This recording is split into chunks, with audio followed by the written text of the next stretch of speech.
last meeting we had, we've been doing those virtually. Training has gone on as it was supposed to. We went on ahead and we had one more executive functions or brain trauma research training. We went on ahead, held and set that up so it could be done virtually. We do have a training on Tuesday. We're getting that, last year, if you remember right, we talked about getting the data dashboard that's hooked to Power School. And what that'll do is any teacher, administrator can get on and take a look at an individual student, a classroom, a building, or the district's student data, all on what we call a dashboard, so that they can pull it up, they can use it at an IEP, a student improvement team meeting, or even just pull it up for a parent. And on that will have their grades, their test scores, their attendance, even a behavior report, whatever that might have been referred to the counselor. Everything's going to show up on one screen. So, for example, South Hutch teachers right now keep a notebook, and every day they put all that stuff in every student's notebook, and it's just so it's lots and lots of notebooks and lots of paper. And so now it's all going to be on a digital screen. And so they get that training. The reason I talk about this is they get that training tomorrow from 12:30 to 3:30, the introduction of how to use that for the next school year. This year I've spent the year building that program and getting the system set up for it. And it's been interesting, and it makes me realize how important and how many things Power School can do for us if we only know how all of its capabilities, and we have one person assigned to that. So other than that, that's all I have. Unless you have any questions about the remote learning or teachers and kids. Last week was Teacher Appreciation Week, and our building principals and our site councils and all our parent councils did a lot of neat things for our teachers last week remotely, but they still got it done. You know, for example, I'm going to give you an example. South Hutch went and bought, put the teachers' names at the Sonic, and every teacher could drive through and get a cherry limeade or whatever it is that they wanted to get that day. So there's a lot of creative things that are going on because of the remote learning. We're finding out new ways of doing things, so not all is bad. Mm-hmm. We'd rather see the kids and we'd rather see the teachers, but not all is bad because we're learning a lot of new things. So. Do we have a really good turnout as far as the kids getting online and doing their stuff? It's starting to come down a little bit. We first started slow, and then it went up to where they felt like, because I listen to I get in on every single teacher meeting. And then we had a really high point, and then this last week as I was listening to meetings, we just started again today, but it's starting to decrease again. I think they're starting to get in that summer mode, but overall it's still high.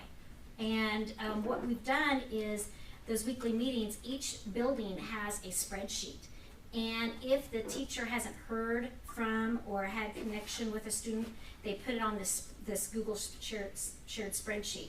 For example, 6th grade teachers might have several of the kids. One teacher might have heard from the family and the other one hadn't, so that's why they're keeping it on a spreadsheet. Any family that they haven't had contact with in an entire week, then the principal, the counselor, or assistant principal will make a phone call and try to connect with them and find out if they need anything, kind of a wellness check. Mm-hmm. And then if we still don't get a response, and nobody picks up the phone, the principal, the counselor, and we've been sending also Officer Allen out to their door to make sure everything's okay. Mostly it's a wellness check because we know parents are, this is crazy for everybody, but just to make sure everybody's safe, okay, getting their meals, doing everything that they need. But so if it's been over a week, they do contact them. Excellent. It's been a lot of... How many? Yeah. Go ahead. Go ahead, Mike. How many students, or do you have a number that are falling behind? At the high school, my last number as of a week ago, I believe he said 34. Okay. But they're reaching out. How many seniors? How many seniors? I do not know the grade levels. I'm sorry. Like... I do not know that number. I do know Rick has it, and he has it on a spreadsheet because Ian and Lynn and Mr. Smalling and Mr. Matthias have been making contacts and helping them get caught up. But I don't know so the you're number. Saying 34. That was overall, and that was a couple weeks ago. Yeah, 34 just at the high school, Mike. You're right. Yeah, just at the high school. What about the other schools? They're very small handfuls, actually. Yeah. I would say 1 or 2 at each building that they're having to, help along. And it's really just because of the circumstances and the situations. It's not because most are refusing. It's just sometimes they need a helping hand to make it happen. We had one at the middle school, and we couldn't locate him. We think he moved. We have a student at the middle school who is in Texas with his mom, but he's doing remote learning with us because he's one of our kids.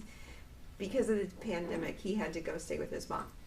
We have, I think, 3 or 4 at Nickerson Elementary.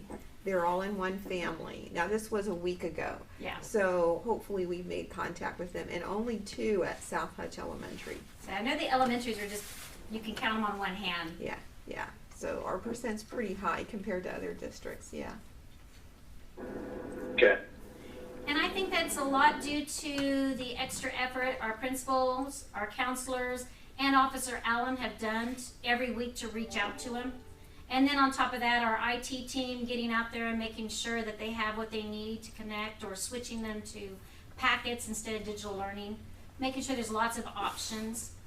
It's not ideal, but it's the best that we have right now. Sure. I want to commend our staff because I watched, my son's a sophomore, and so the high school teachers reaching out, and not the assignments, but when they get on the Zoom and just have one of those Zoom meetings and they get all the kids on. I watched Mr. Jones's here a while back. That he did a great job just making those kids feel important, just conversing with them, anything. It was just a really good thing. So a lot of our teachers are going overboard, and they're not getting any credit for that. But they're not just the assignments and interacting, but they're interacting on a much higher level than I even assumed was going on until I saw it. Well, we got lucky. Our trauma-informed and executive function training kind of happened in the middle. It was April 13th. And during that training, they went ahead, and the trainer talked to them about what kinds of questions and things to talk about to make sure kids are reassured, and the mental health that students and families might be going through at this time. So it was very applicable to the training happened to fall at the same time. So, yeah. So I think the teachers have a good feel for it, and they're concerned. They're truly concerned for their kids. Yeah. But thank you for saying so. Anything else, Penny? Nope, that's all I have. Did anybody have any other questions? Mike, you have any other questions for Penny? No, I'm good. Okay. Anyone else? All right. Jeannie? Okay, I want to share with you the survey that we sent out a couple of weeks ago. We didn't have the greatest response, but I think that it's probably, from what I hear from parents, it's probably as accurate as we're going to get. And I won't share every single detail, but just kind of the highlights. So you'll see here, rate your level of satisfaction. And the orange is very, very satisfied, and the red is somewhat satisfied. So you can see that overall, that parents are pretty pleased with all aspects of what our staff, principals and teachers have done, which is really good. Very surprising, because this was sprung on them. Yeah. I mean, you guys are parents, it's like, come get your computer. Okay, we're starting school. Yeah. So pretty remarkable. They left some really good comments, and we're using those comments as we develop 3 possibilities for next year. Many of them were great job. We're so grateful that our teachers are helping us, and so on. One of the comments that surprised us all was there were several questions about packets. We didn't know we could get packets.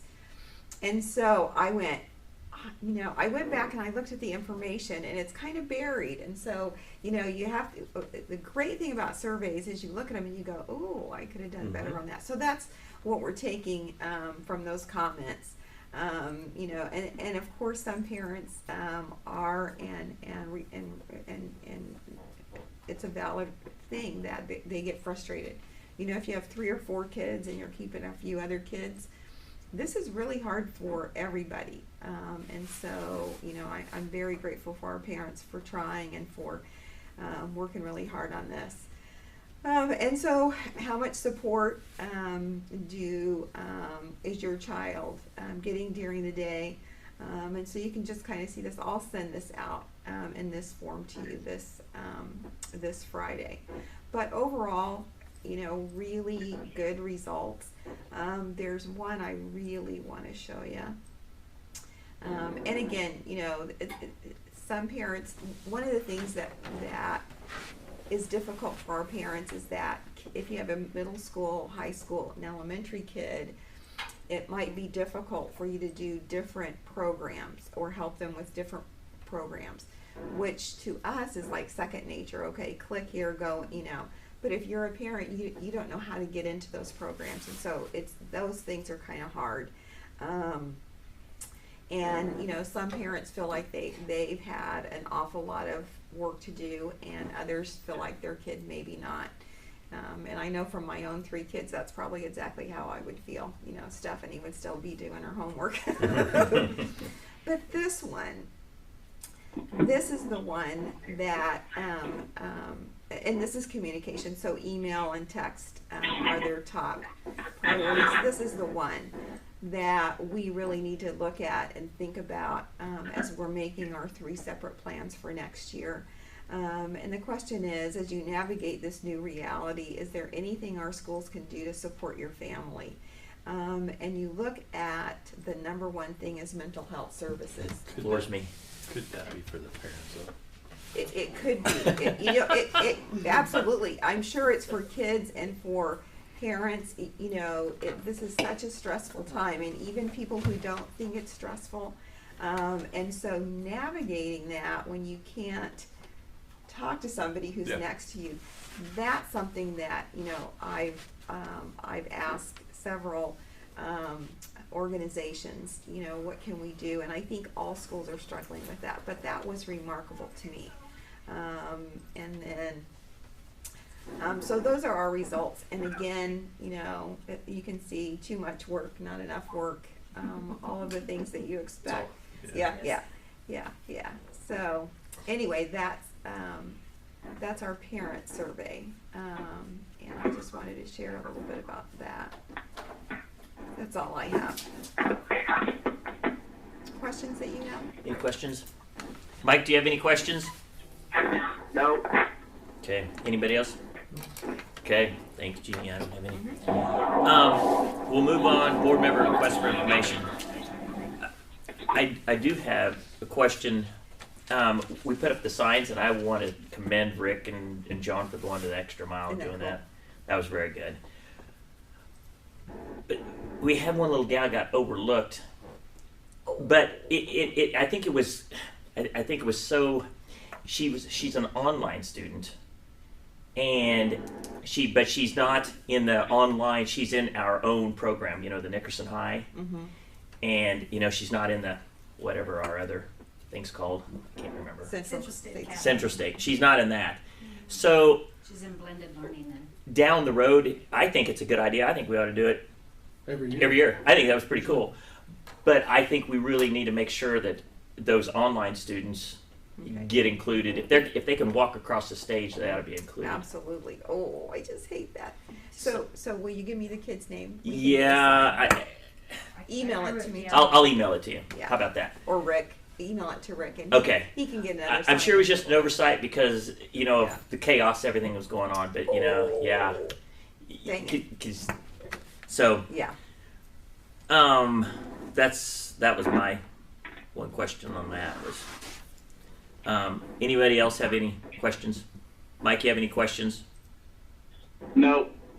All right, we'll move on to board member reports. You had asked Jeannie from the facilities committee about some more things. We never got together yet, but I do know, and Mike, you correct me if I'm wrong, there are some bathrooms. We said painting and lights and all that, but there are some bathrooms that I think are on our top priority at just about every school, but especially at the grade schools. Grade schools. I don't know if there was any at the middle school, to be quite honest, but at the high school there was. A couple, and at the 2 grade schools. And so if you ask the principals, they'll know. So I took as many notes as I could last time, and that was one of the things I had in my notes. So those doors have already been ordered, and people are working on painting. So yeah, so sometime get together and get me that list.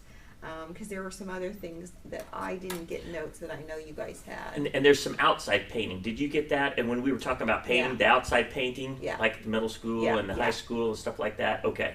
Yeah. All right. So, yeah, we'll get together here. Okay. And now this rain, we'll have some time. But we'll try to get you Okay. more. But I did know that we had the bathrooms and the outside painting were high priority. And when we were going through, what about stall separations for the boys on the urinals? I mean, some of ours had them, some of them didn't. Some of them at the grade schools didn't. You know, and you go to every other school, you go to almost anywhere now, and there is, you know, those little separation, you know, stalls. I don't know how much that would cost, but I do think the mental health side, I do think that bullying can stem from right there. Yeah, we can get some numbers on that. Yeah. So, if you wouldn't mind doing that. But you guys think of anything else that, without us getting together, those two things stuck out in my mind. That, Mike, you think of anything? No, not without looking at my list. Okay. But yeah, I do remember that stuff. So on board discussion number 9A, I put the list on in case somebody just needs to look at it. And I can give you a list on Friday of the things that we're already working on. Because I wrote as quickly as I could last time. And so some of the things you'll see are on consent agenda for your approval, like the lighting and all that that you guys wanted to go ahead with. So. And the nurse's office at the Dickerson Elementary. Yeah, we brought that up. I think. We did. We said that last time. Didn't we? The nurse's office? I don't. I'll look because I don't. That doesn't come to my mind. Okay. At the elementary. Yeah, Nickerson Okay. Elementary. Yeah, that was one of our top priorities was Lights and renovating that, getting the lockers out of there so she had more Okay. room. Yeah. So, okay. Yeah. So that's that on reports. That's all I had for that. What Do you- about I think it was brought up, at least I know Rick brought it up on the visiting football for the stands there's some issues there that could be a lawsuit. Can we get those taken care of?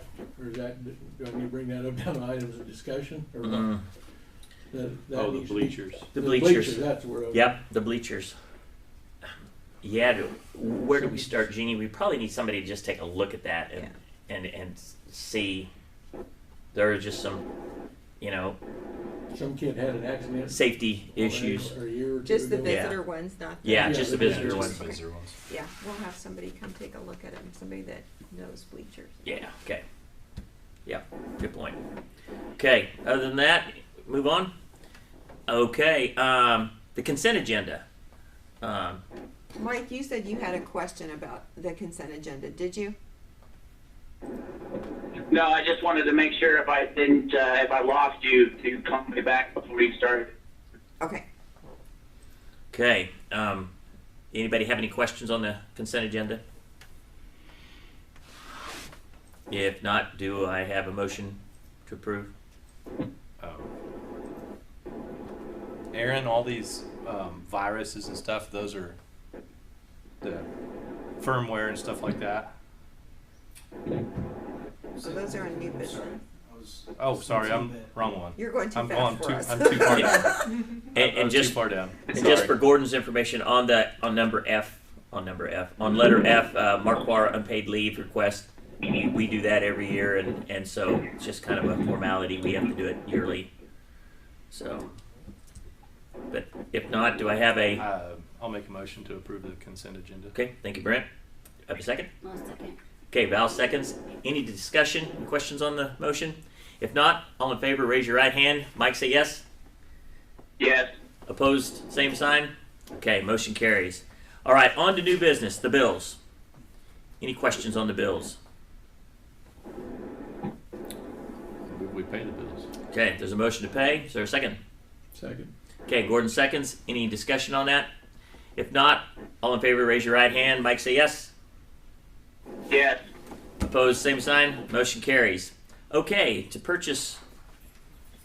electronic door locks. Questions that you have? You talked about this for several months. Part of this, I think it's 14,000 will come out of our Safe and Secure grant, and the rest the district will pick up. And does this go to every single building? Yes. Okay. Okay. And what is the total for all the buildings? $52,451. Okay. Does this do the back doors too? Does this get all the doors? Entry and the main doors, right? Front and This will back. cover all the main entry doors. The only thing that it won't cover in the very first set that we talked about years ago is the monitoring of any doors that aren't on the list to be covered. So, as an example, this building will get 3. Get this corner back here, the true front, and then the back front. Okay. That's an example. The main entrance. So South Hutch will get the front door, the kindergarten door, the north door, back door, next to the cafeteria, the kitchen for deliveries, and then the last one will be at the entrance going out from the cafeteria to the playground. So that teachers and faculty staff can follow it easy, and they use that door all the time. And I think one left was also to include going in and out was by the library. So that's an example of the essential doors. But this won't cover any other doors that aren't being covered here by just monitoring. It's just for the fobs. Yeah. Okay. So, like at the high school, the cafeteria door, the main doors that they use all day long. So Yes. look at all of those. Good. Okay. So at the high school, it would be the front door, the, I call it the tech doors, that one sort of toward the, what is it, northish end of the building, down by the tech room. It goes into that jog Yep. hallway. Yep. It would be one at the junior hall. It would be one at the shop hall as well. Yeah. The main, and I think we also put one for the band going in and out for football and all that. Okay. So, but that's just examples. Because we got the majority where the true issues, covered at the new gym with the fobs, and they're all working. So. Excellent. Plus the cafeteria was already done. Oh, it is. It's- Okay. Okay. All right. Excellent. Okay. Okay. Any other questions on that? Yeah, Dan, I couldn't hear Aaron very well, but is the doors that are not, especially at the high school, in the plan or at some point going to get them? Is there any plan, Aaron? The ones that aren't on this plan, is there any plan in the future? I like to, yeah. The main thing with going back, after we get the main entrance doors done, would be go back to the monitoring on the doors that aren't essential for the fob entrance. But the monitoring will allow us to know when a door's propped open, left open, and it'll be, somebody designated within a tree, a notification tree will be head custodian, the principal, or whoever. Hey, this door's propped open; it's not closed. Yeah. So then they can go and close it immediately. And then if they want to get, real down to the nuts and bolts of it, then they can go to the video and see who propped it open, who left it open, and then investigate from there. Okay. As to why it was done. Excellent. Okay. Yeah. Does that answer your question, Mike? Yeah. Okay. Are there any other questions? Okay. If not, do I have a motion? So move. Okay, Gordon made the motion. Second? Second. Okay, Brent seconded it. Any questions? If not, all in favor, raise your right hand. Mike, say yes. Yes. Opposed, same sign. Motion carries. I hope it doesn't come across that I'm telling Mike how to vote. I'd say no if I wanted to, Dan. There we go. All right. Thanks for making that clear. Sorry, Mike. Okay, the new antivirus computer protection. All right. Aaron, you want to explain a little bit about? basically this is, we've gone all the way, since I've been here, from 3, 5, and 1 year plans on our antivirus. Started with total traffic and all this and that, but we're wanting to get away from Sophos at this point and try a little bit more upgraded malware and spyware and antivirus to put on our Mac machines for the teachers. Hang on. Mike, can you hear all this? Yep. Okay, good. Basically what we are right now is we're up for renewal, and we've researched, and this Bitdefender is the next step up to where we can hopefully have a little bit more control over people that, I say people, that's regarding the teachers and students on all the machines that we cover, to where we can actually get down and be more proactive against any type of infection that might come across, to where we have more control over the machine, where we can actually do it right then and there instead of scheduling and do more stuff remotely for sure on this. But this is, either way, if you don't approve this, then I'm going to have to go back and get you some more pricing on something else, because our current antivirus, Sophos, ends at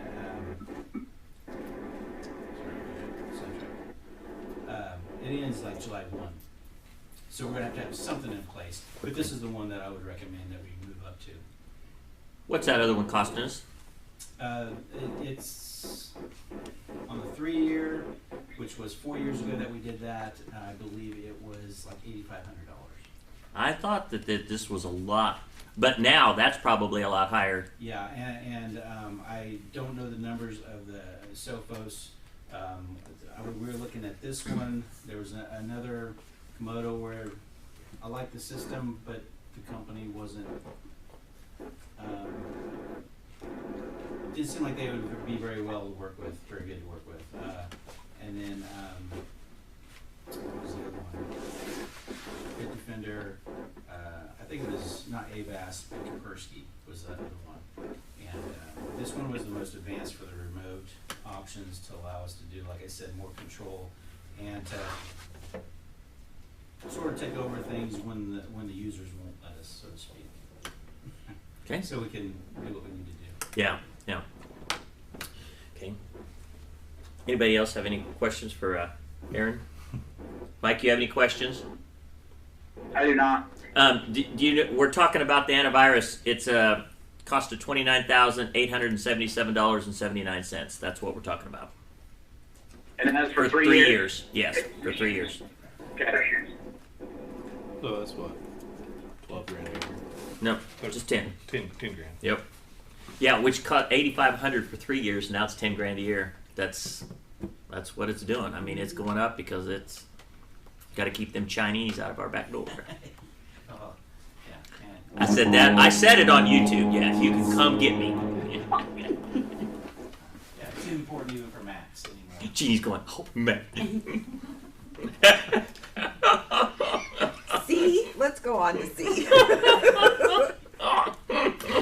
Do I have a motion? I so moved. Do I have a second? Second. Okay, any discussion on that?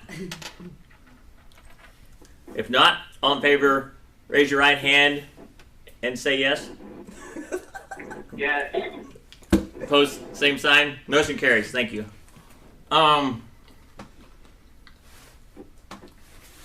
We'll go on to the network improvement. Okay, this is kind of the Aaron show tonight for a little while. It kind of looks that way. Wow, good thing you're here, Aaron. Just once a year, Okay, so basically what this is, this company has 2 products. One is E-rated and one is not. The cash box is the one that's E-rated, so it would be, if you approve that, it would allow us to spend additional funds for purchase, but we would be, I believe we're at 75 or 80%. Is that right, Christy? Yeah, so that portion of that 21,000, 80% of that would be paid through E-rate. So, and what that does, that would allow us more functionality on the back end to keep all the updating, both for iPads, Chromebooks, any device that we have for Windows, to be cached. So that would open up more of our bandwidth to be used for internet versus all that updating. Not only that, it will speed up the internet.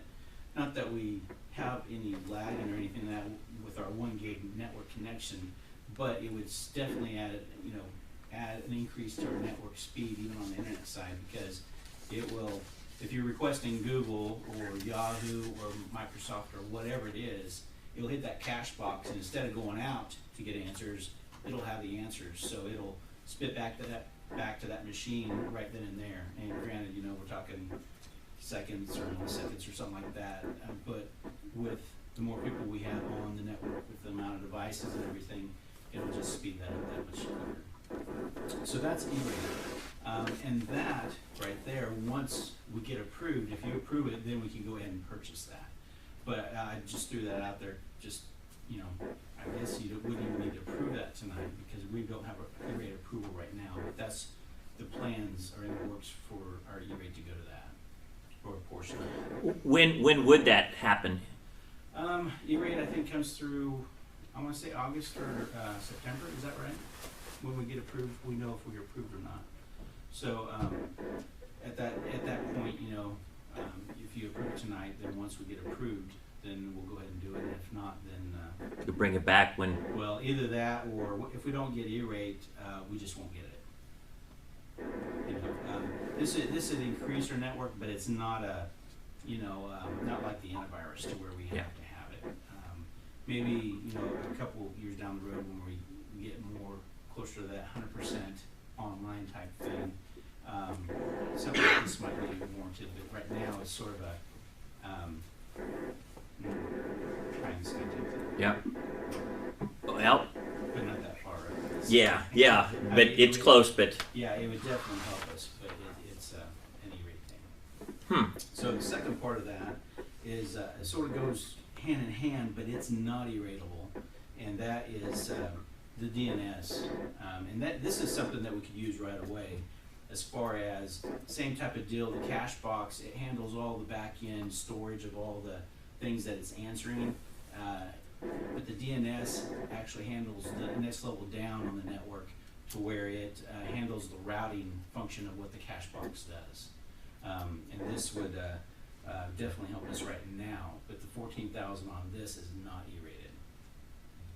So they go hand in hand, but the DNS is sort of like the first level of that combination to this setup.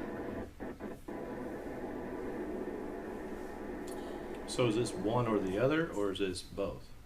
Well, the DNS would be the one that we would want right now to get in place, and then the cache box would be over on top of that. But the cache box is not required like what the DNS is. So you could approve the 14,259 Right. and if you put that wanted into to. effect right now. Where And the then cache wait box. on the 21,000, which is the E-rate. Right. And we get paid Yeah. 80%. That's what I was going to ask again. How much is that E-rate? The E-rate is at 80% last time. So it'd be 21,000 times 20% would be our actual cost. Yes. So it'd be what, 16,000? Yes. What? So that's what it would actually cost us. No, No, they 20% would be our They cost. would pay 20% would be our 16 and cost. 20.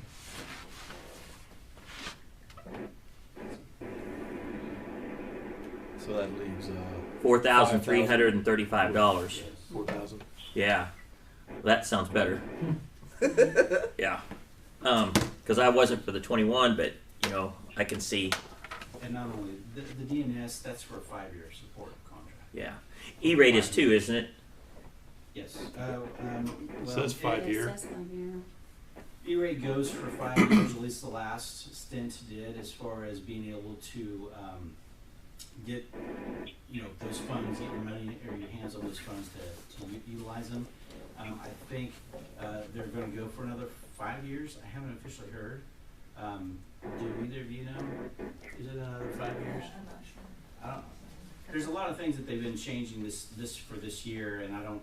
The virus junk and everything hasn't helped. But like a good example is you used to have to do it building by building. It had to be specifically for school and students only. Like this building was excluded on a lot of it.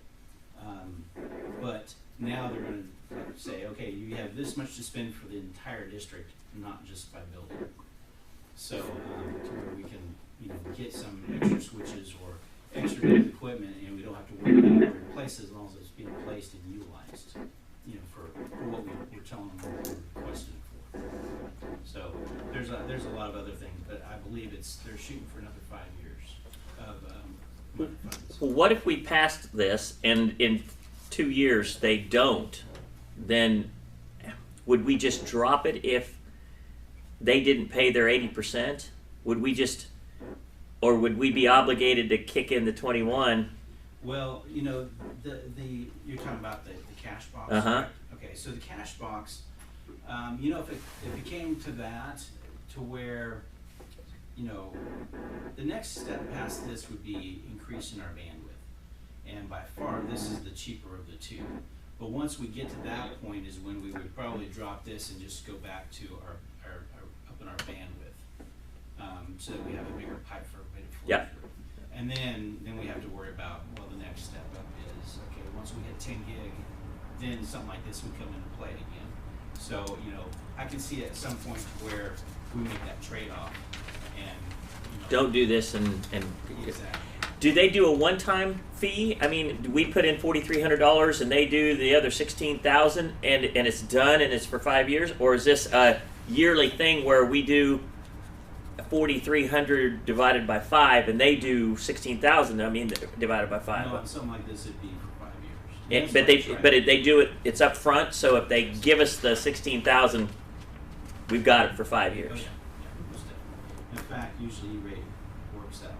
Since I've been involved with it, is we get so much per student, and then you get 5 years to spend this amount of money. So you can like when we redid our switches, we blew it all at once. I mean, it was one shot deal. We bought all of our switches, we upgraded it all, and then we come back and we didn't have any more money for the rest of I believe at that point it was 3 years. So I didn't even worry about it, but I was happy with our switches. Okay, I see. That's Okay, it. okay, all right. Mike, did you catch all that? Bits and pieces. What do we have to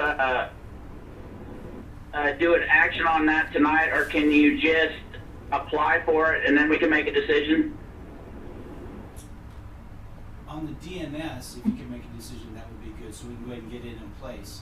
But the E-rate part of it is, the way we do the contract is that I'll submit for the things that I want to add to our network for whatever reason, and then the contingency is always upon board approval. So, if it was a $100,000 bid for whatever, so it's going to be $20,000, then I'll come to you. But this year, because of everything going on, I went ahead and threw it in here to, first of all, give you a heads up, let you know about it, and if you want to go ahead and approve that, then we can go ahead and get everything rolling. Okay, well, So you get. on the E-rate thing, no, we don't. We don't have to do the E-rate, the DNS seemed like. Is that okay with everybody if we just tabled the Just hold off on the E-rate. yep. It maybe till the next meeting That's fine. or the one after, and you come back when you're Great. a little closer and we just go on the DNS. Is that all right? Okay. Do I have a motion then to table the E-rate? Do I have to have a motion to table the E-rate and do the DNS for 14,259? So Okay. you need 2 motions? No. No. Just make all one, but make it in the same table E-rate, and then go ahead and accept the DNS for all right. 14,259. I want to make a motion to table the E-rate and accept the DNS For the for the $14,000. $14,259. Okay. All right. Do I have a second on that? Second. Okay. Any questions on the motion? We're tabling, Mike. We're going to table the E-rate, just like you said, and we're making the motion only on the DNS for the 14,259 that we can use Okay. immediately. So, Okay. any questions? If not, all in favor, raise your right hand or say yes. Yes. Opposed, same sign. Okay, motion carries. Okay. This is like Christmas for Aaron I'm tonight. telling you. Last one. Holy mackerel. Okay. I could have put on more. There were more in there. There were more? There were more? Oh, There were man. some that I went, well, we're gonna wait. Okay. Aaron, do you want to describe this one? Yeah, what this is, excuse me. What this is the licensing support of our main server system, which sits in here in the workroom. It is the big storage unit that houses all of our servers, the 4 servers that are there, and then another storage unit that we utilize, and then the licensing for all that software are all there. And this is a yearly thing that we've been doing. It's with Eagle Technologies out of Salina, and but that is just to keep all that stuff current supported with all the software and all that good stuff. And this is essential as far as because it houses all of our information. And like I said, this is a yearly thing. Okay. This is just a licensing thing, Mike. We're looking at for $10,516 for the servers. It's kind of a yearly thing, he said. So, do I have a motion for this? Make a motion. Okay, Val made the motion to accept. Is there a second? Second. Okay, Brett seconded. Any questions on the motion to accept this proposal? Okay. Not all in favor, raise your right hand or say yes. Yes. Opposed, same sign. Motion carries. Okay, summer hires.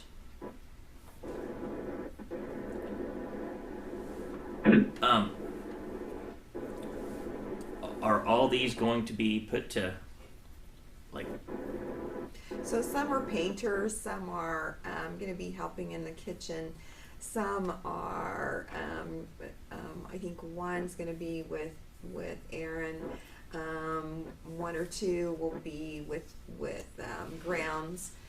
So I think this is just the typical list of hires for the summer. are there any extra for the maintenance? You know, like we had talked, possibly hiring a couple extra to pull the registers and a couple to maybe be building cabinets to put in their place and do a little bit more extra than just the regular maintenance crew, you know, and painting. No, we don't have extra on this list to do those kinds of things. When I talked to Daniel, because we've had extra time, he feels like we can get to that. So Oh, really? Get to the registers even? hopefully, so this is the list that we came up with. Okay. For now, it may be, we talked about, you know, we may have to add a couple of people in June, Okay. but this is where we are right now. All right. Any other questions on the list? I mean, is there?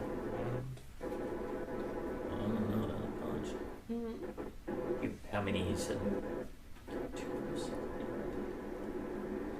420. Good, 120.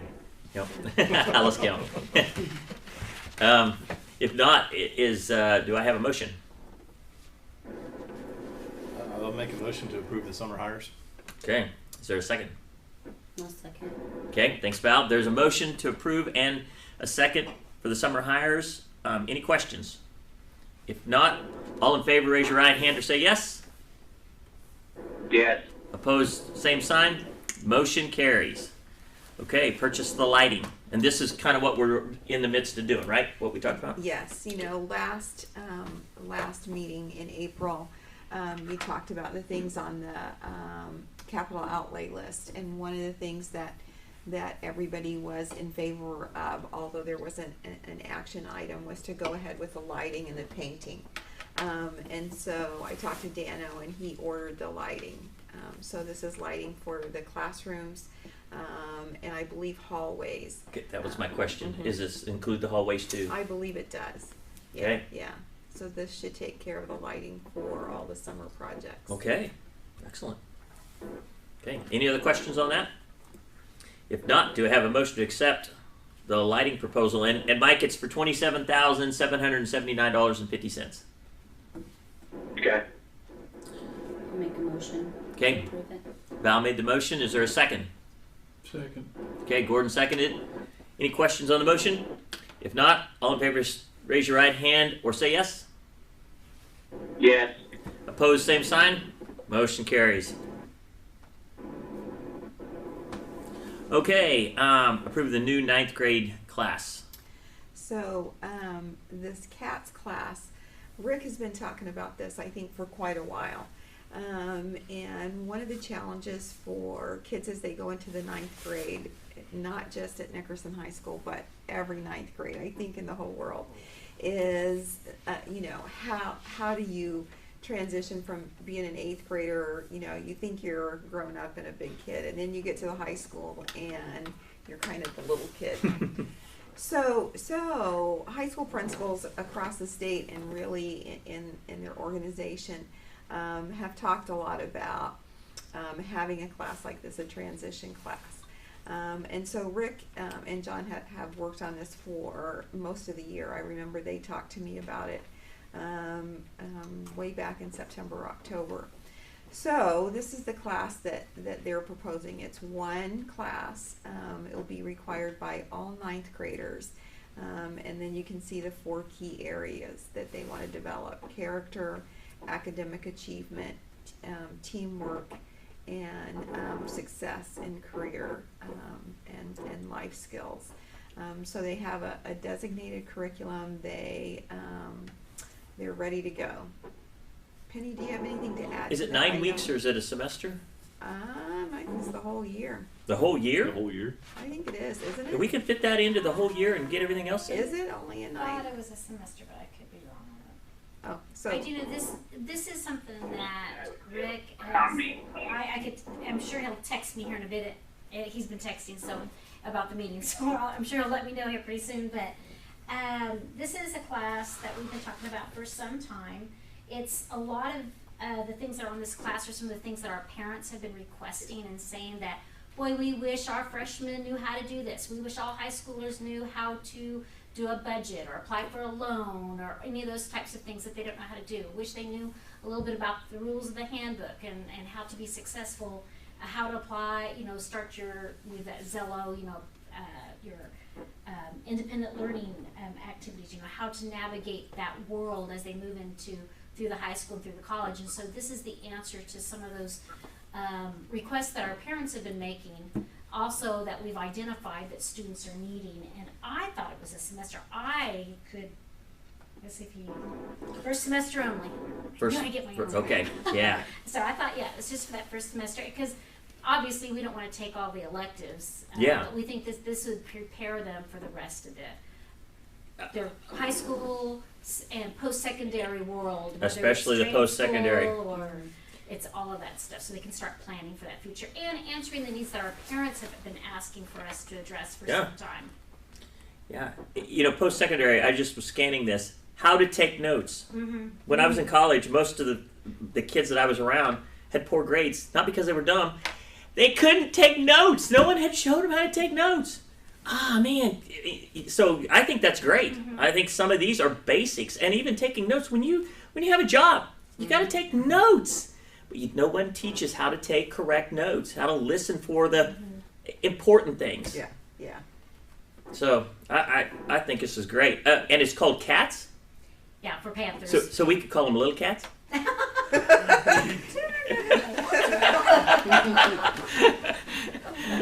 think that was been taken. Oh I think man. that was taken. Okay. Any other questions? That was a great idea. All right. Do I have a motion? So moved. Okay. Gordon made the motion. Is there a second? Second. Okay. Thank you, Brent. Any questions on the motion? If not, all in favor, raise your right hand or say yes. Yes. Opposed, same sign. Motion carries. All right. High school graduation.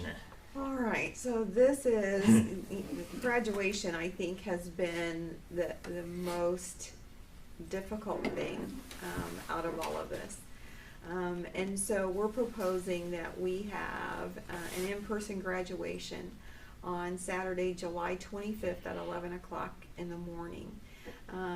Ideally, it can be your typical graduation with all the bells and whistles. Second to that, we would go to in-person graduation with digital music, and, you know, parents, we would give kids 2 or 3, maybe 4 tickets to have family members come. And no matter what we do, we can live stream it. And so then the third choice would be just the graduates, or just 10 at a time, or something like that. It all depends on what we're going to be allowed to do by the county health department, and all of that. We're hoping that by July 25th that we'll be past this and we can move ahead and give our kids what they deserve. So what we're asking for approval tonight is just the date, and get that set so that as we go forward, we can plan, we can start telling our kids and so on. And most of you have heard, you know, that was the clear and early day, but that's been canceled, so there's no conflict of interest on that day. So, any questions on that? If not, do I have a motion to accept the date and the time? I'll make a motion to Okay. accept. Thank you, Val. Is there a second? Second. Okay, thank you, Brent. Any questions on the motion to accept? And Mike, it's July 25th at 11 o'clock is what we're accepting. Penny. Yep. Oh, Penny? After this, finish this meal. I've got something for Mr. Blosser I'll share. But not for this? Okay. All right. No questions? Okay. All in favor, raise your right hand or say yes. Yes. Opposed, say no. Opposed, same sign. Motion carries. Okay, Penny. Just real quick, your question, I have an answer to your question on cats. It actually, and I'm embarrassed that I did not catch this because I remember Rick telling me this, but it's your key areas: character, academic achievement, teamwork, Panthers, and success. That's your cats. That's where the name comes from the 9th grade course. Nice. Sorry to interrupt and No, backtrack, no. but I thought you might So want to know it that. means more than just little cats. Panthers. Yeah. It does, yes. Yeah. I still think we ought to go back and vote on that. That'd give them some high esteem, wouldn't it? I gotta go to Little Cats class. Okay, to reopen the facilities for the summer activities. Okay, so our athletic directors in Reno County met and talked about. They've been talking for a few months about what to do about summer conditioning, weights, and all of those kinds of things. And so they talked last week for several hours and came up with this plan based on the CASHA and summer guidelines, which there's a little mistake. They corrected and sent the right one. I think it was Saturday night. But they followed the governor's phase-in plan as well as CASHA guidelines.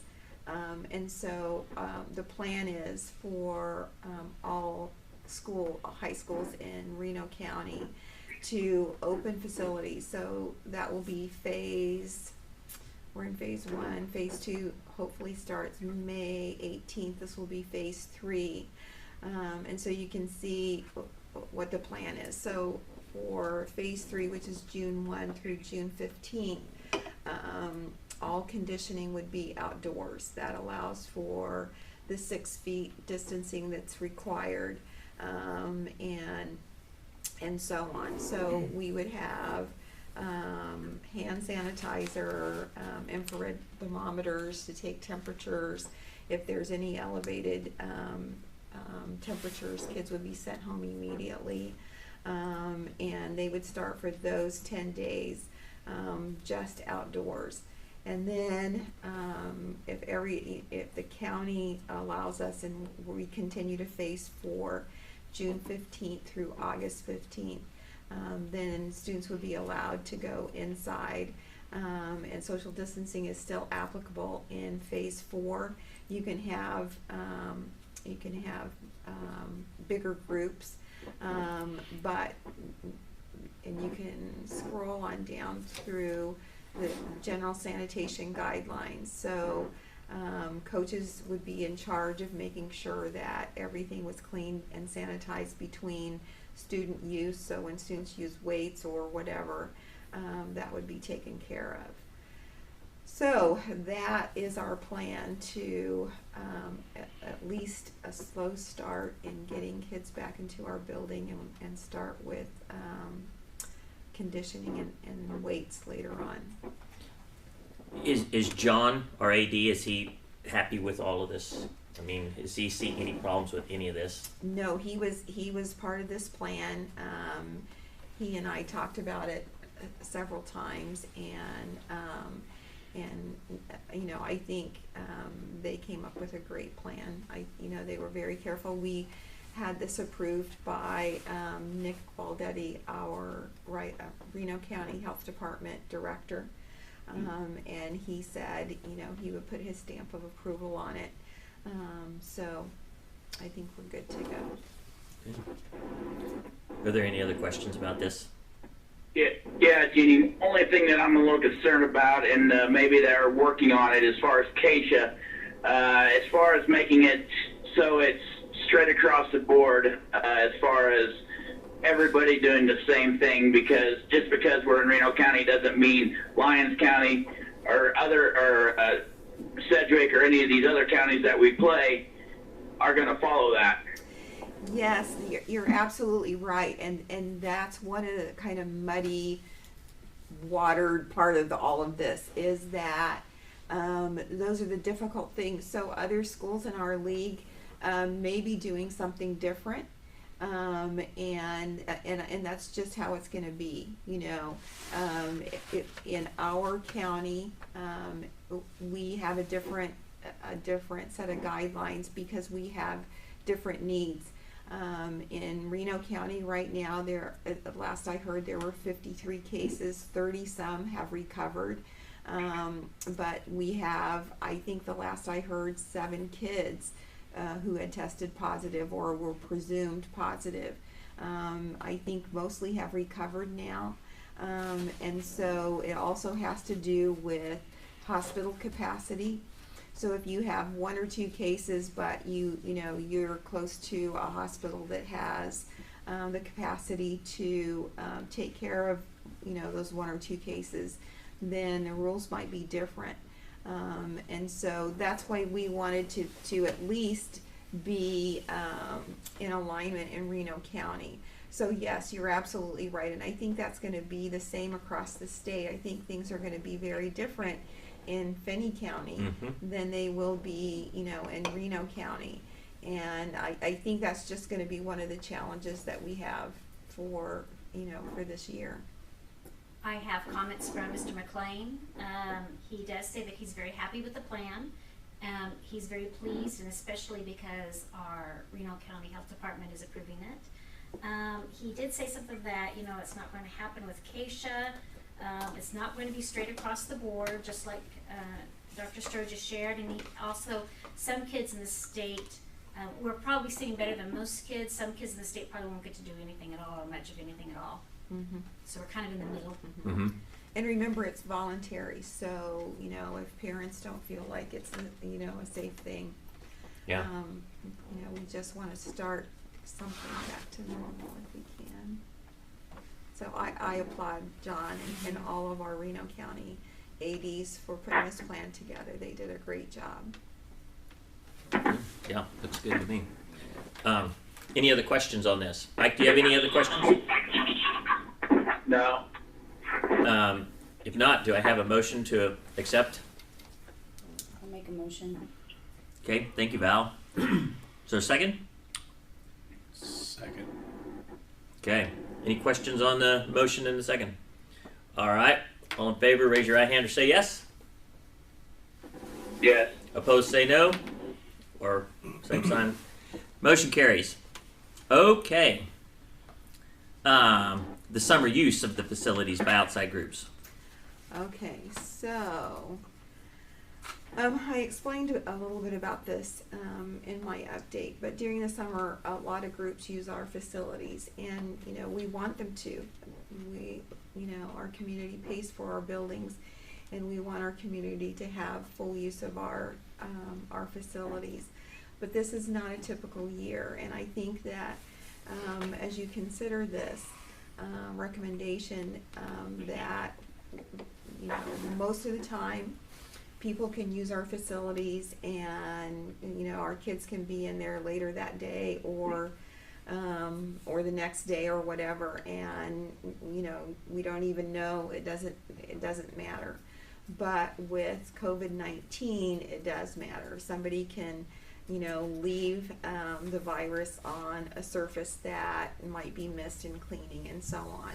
And when there are groups that come together, they may not take temperatures, they may not clean everything, all of the things that we're planning to do and that we're required to do.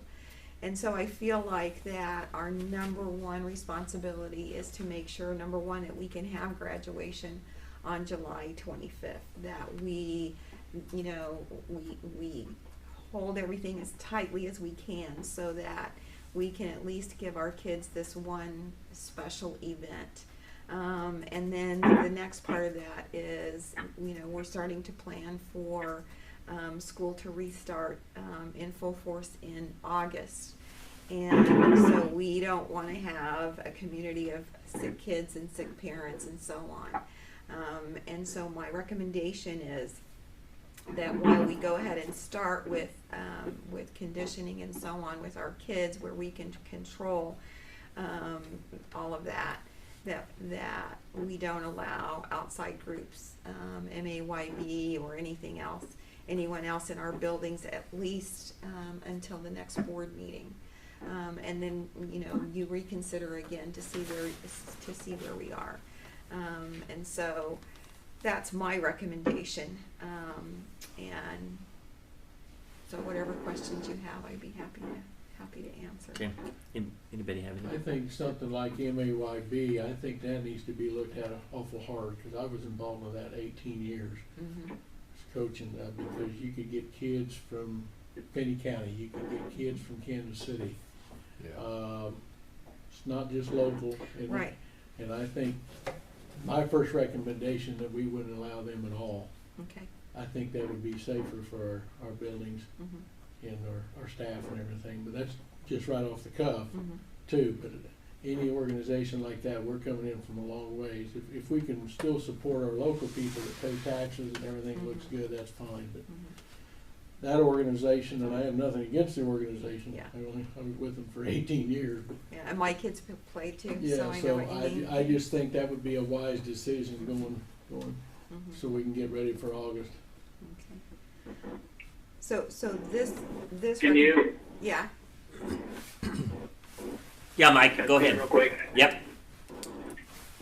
I'm just going to put my 2 cents out there. I think if there is not a coach, quote unquote, high school coach with any group, I don't think we let anybody in until after school starts. Okay. Just for that simple reason, as if we know who's in there, we know where we can clean. Mm-hmm. If we don't, we don't know. Yeah. So what I'm asking is from now until June 22nd, that we have no one except our own kids for weights and conditioning, and then between now and June 22nd, then send me your ideas. Yeah. And we'll have it on the agenda, and probably again in July, because things change. Yeah. And you might want to make a different decision in Open July. it to something or not to something. Yeah. As we see. So, Yep, so agree. my recommendation and what we're asking for tonight is to just close it to all outside groups until June 22nd. Okay. I'm for that. That sounds like a good idea. Okay. If there's not any more discussion, do I have a motion on that to accept this proposal? So move. Okay. Is there a second? Second. All right. Any discussion? Any questions on the motion? All right. If not, all in favor, raise your right hand or say yes. Yes. Opposed, same sign. Motion carries. Okay, on to the furniture at South Hutchison. Okay, so when you went on your tour, one of the things that you talked about and that Chelsea's been talking about was furniture. And so before Dawn left, she had given Chelsea a Scott Rice catalog. Excuse me. And so I talked to Chelsea, and I had worked with Scott Rice before, and so she did a Zoom meeting, and so they came up with they sent her a lot of possibilities, and on the Zoom meeting showed her a lot of possibilities. And so what we have here in the first document, the PowerPoint presentation, is the things that Chelsea chose. So what she would like to do is do a pilot. And so rather than randomly pick out, 2 or 3 crummy desks here and buy something new and 2 or 3, to take, to use one classroom and do a pilot of this furniture. It's very high quality furniture. It's guaranteed. This would be a pilot program, meaning that we would purchase the furniture and use it in this classroom. And if there's anything that the teacher doesn't like, that doesn't function the way that she expected it to, then we can return it for full price. So these are the things that Chelsea, after, she is just a rock star. She asked lots of great questions. She tried out many different things. She done a lot of research. And so this is the first grade pilot classroom. And you can see the different configurations. It makes learning so much easier, and so on. And we're not asking for a decision tonight. I just wanted to kind of go through this and explain what she had done. And I know that she had talked to Mike and Brent and Dan when you did your visit. Mm-hmm. And so here's the picture of the furniture. And this is either the same or similar that we put into our new elementary school in Ottawa, and it is very high quality, high use furniture. For example, the soft seating is antiviral, antibacterial. So when you sit on it, you don't feel like you're sitting on something that's hospitalish. No offense to anybody at a hospital, but it doesn't, it doesn't get bed bugs. It doesn't, all of that stuff. But easy to clean. There are no crevices that things hide in, and so on. So this is specifically developed for schools. And then this is a 6th grade classroom.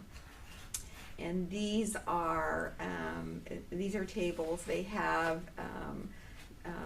a drawer underneath.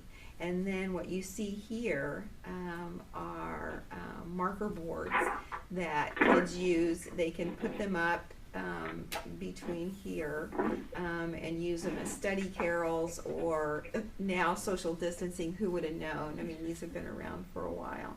And so that's a 6th grade classroom. And here's what the furniture looks like in real life. And again, we used these in our high school and upper grades when I was in Ottawa. We did not use this, but we used all of these other pieces of furniture. Well, not this either, but Steelcase is a very high quality brand. And then these are the tables that would be in the title. They're asking for kidney tables, I think is what they're called. But there's a big space when you have a kidney table. And so these, you can just pull these apart and use them in a lot of ways. And then these are for guided reading instruction. And so I have not used any of these tables. But these stools I have used. Teachers love them, kids love them. They can wiggle a little bit, but they don't fall off, which is pretty important for little kids, and you can get them in different heights. And then this is what she would like to do in the entryway. This would be where they're taking down the trophy case. The trophy case, yeah. And so in this area, and I talked to Dano today, behind there, this is going to be it's rough construction behind there, but he thinks he can smooth it out enough that we can do something like a wall hanging, or something like that. That's not terribly expensive. And then this is the conference room. The conference room they have now is very crowded, hard for people to get around in, and so on. And so rather than have one giant table, this is made up of 6 of these tables without the, I don't think they have the marker board down to the side, but you can see how the tables are. So if you just had a small group, you can move some of the tables out. And then the new chairs. Can you scroll back to that one? No, the lobby and the. Are those chairs able to be spread out if need be, or are they all hooked together? Yeah. Yes, you can spread them out. Yeah. So like social distance, we can move them a little further apart. Yeah. They're not all. So each thing is a unit. Okay. Right? So you can put them wherever you want. So you could, you could move this Clear table way over here and this chair. So they're not connected like in doctor's offices. Yeah. How they're all hooked together. Okay. Yeah, they're all separate. All right. Yeah. Sorry. Yeah. So, questions you have about that? I haven't gone through the whole thing. What kind of guarantee is on that, on the furniture? Like for the coasters, on all those little, gadgets, the chairs, the cabinets. When I take something home from Walmart, those coasters last 3.5 weeks, and then the stupid thing comes off. This furniture, and I speak from experience, is very high quality. I can't remember what the exact guarantee is. But for example, we bought some of the Cascade storage, and any little piece of damage they replaced immediately. And we had the chairs with the coasters and so on. These are very high quality, and to my knowledge, they still haven't had to replace anything. But Scott Rice does replace anything that you're not. That you don't like, doesn't work, or has anything at all wrong with it. They come and install it, and so I can certainly find out what the guarantee is, but it's certainly more than a year. I know that. I had another question on. It's just one first grade classroom, correct? What is the other first graders? That aren't in that classroom. What's going to be that mentality? In the 6th graders. That's what we want. Yeah. So here's the thing. So we all get so used to our desk or our tables or whatever we have, right? We always made fun of my mom for buying a couch every 8 or 10 years and putting it in the exact same place. We didn't even know you could move the couch. But we get in that mindset, right? And so the possibility of this expanding. So next year you buy another classroom or 2 classrooms or however that goes, is definitely a possibility. But what about those first graders that year? It's like the Sneetches on the beaches. I mean, right. We've got the new stuff. You're in the bad. You're in the old room. What is that? I mean, that's a legitimate question. So when I was in Ottawa, we did this in one of our old schools before we decided what we were going to buy for our new elementary school. And the other kids would come in, they loved it, and so on. But the interesting thing was kids love their classroom, whatever they have. They love their teacher. That's their space. And so I didn't hear, of course I wasn't the teacher in the classroom, but what I found was other teachers were saying, man, that's what I want. And they had to wait for 2 years because it took us 2 years to build that elementary, but we needed to try that out. And I think the same is true here. So, as you think through this, we'll ask you to make some decisions in June. But, those are the things you have to think through. And the other thing is, the other choice I think is, do you keep buying the same thing? It's not as high functioning as this. We teachers teach a different way. kids learn a different way. We're much more digital now, and so on. And so I think those are the things that you think through. Yes, you know, kids are going to go home and say, you know, my twins, you know, have a better class. But that's how it is, you know, they get a different teacher that they want and their friends in a different class. So is that pilot price a different price from, like, if we bought furniture for the other first grade classroom next year? no, the price is the same. The different thing about the pilot is that we can exchange it. You know, if the teacher goes, this is the worst, or, you know, I don't like this, or I like this, but I, you know, for example, we decided in one of the earlier elementaries that they didn't like the chairs, that they wanted the ones with coasters, and so we got the ones with coasters. So that's the difference with the pilot, that we can say, this doesn't work so well, or we want to try something different. So anyway. You know, you saw the furniture. You know, some decision's going to have to be made in terms of, do you want to continue with that furniture? I think it's Han furniture. Probably that's what it was when I was a teacher 37 years ago. Or, you know, or do you want to start doing something new? That's a decision that you'll have to think through and talk about. And I wanted to tell Val and Gordon, the furniture they have, especially the South Hatch, is pretty old and decrepit. It really is. I didn't realize it was going to cost quite this much, because if you just had 2 classrooms for every grade, which we don't, we have more than that in the South Hatch, but if you just had 12 classrooms, you have 3 in some, but that's $18,000 average a room. You know, that's $216,000. It's closer to $300,000 just to outfit South Hutchison. You know, it's not going to just be, well, in a couple of years we're going to have the whole building. You know, especially if we start doing the other. Nickerson's not going to want South Hutchison to be completely outfitted, and they don't have anything. I mean, they're not that far behind as far as their stuff's not that. So, wow, you know, that's we don't have.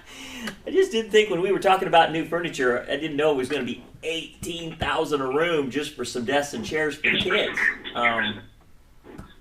You know, that's going to really add up. And, you know, like I said, when there is kind of that class status, teachers, well, she's got brand new furniture, she's not going to wait. Some of those teachers aren't just going to wait, well, a couple of years, we're going to have it new. They're looking at decades. So, and those are all the kinds of things that you have to think through. And I think a question that you want to consider is, you know, so you know, do you want to go in this direction, and do you want to start with a plan of how, you know, so we have 3 sections of each grade at South Hutchinson, and we have 2 at Nickerson, and how do you want to proceed? Do you want to just continue with the old-fashioned furniture that we've always gotten, and, you know, and just keep with that because of the cost, because of the, you know, the social issue that might come up? I mean, those are things that you have to consider, certainly. And, you know, and what direction do you want to go? And it is expensive, there's no doubt about it. And there are 5, you would have 5 sections of each grade, K through 6. So that, I mean, it's a high dollar amount. is there any way to get quotes from the current, you know, the Han, you know, just on regular to see, you know, I think this would be great, but man, I just don't see how we can outfit fast enough to not make, if that is truly a game changer, then how do we justify leaving the other grade and other grades untouched if that truly is a game changer? Is that going to make the kids smarter, more attentive, and all that, to the point where we can spend that kind of extra money? You know, that's what I... Well, my first inclination is, if we gotta leave something out, is we do a grade by grade, so there's no, the social status is the same. Do grade 1 and then wait for 6, or wait for the 4-year or whatever. Yeah. So yeah. grade 6 will not miss that if they don't, one of the rooms doesn't have it. Right. You know, and I agree. And then do grade 6 or all of grade 4 and not do one. 'Cause, man, I'd be ticked if I walked in, even if it was the best teacher, that I didn't get the brand new furniture. Especially that's the cool stuff, rolling around. It is the cool stuff. You know, if you see what they've got, it's not just No, a step up. It's not like driving a Chevy and you go to a Buick. That's like driving a bicycle and going to a Lamborghini. I mean, you'd be ticked. Or I would. As a first grader, I'd be. Yeah, it is very. I'd be coming to a board meeting. It Chewing is. some board So you members out. say it's really high quality. I mean, what kind of years would you guess to Expect out of that. Expect out of that. You know, I think, you know, having really dug into this and outfitted an entire elementary school, I would say probably 10 years, maybe more. And so, like, you look at these desks right here, and you can, they're on coasters, so you can move them very quickly. So, you know, a kid might have difficulty doing something or need time to be, you know, alone or whatever, or if you're Stephanie Stroh, maybe you talk too much. So that you can move easily and quickly move this desk away, and you can put them in groups of 3 or 4, and the teacher can be right there with them and then move very quickly to the other kids. So, you know, so there's been a lot of great innovation, and the same is true for all of it, you know. So I will certainly check on what the cost is for the Han furniture that we already have, and I can get back. I can get that back to you. If you would Is there any other companies besides Han and this one? I don't know. Is there? Well, my husband used to sell office supplies. That's the only reason I'm know a little bit about it. Han and Steelcase are very similar, actually, going to be in price and quality and quantity. in steel case. They're very, very similar in cost and so forth, and innovation.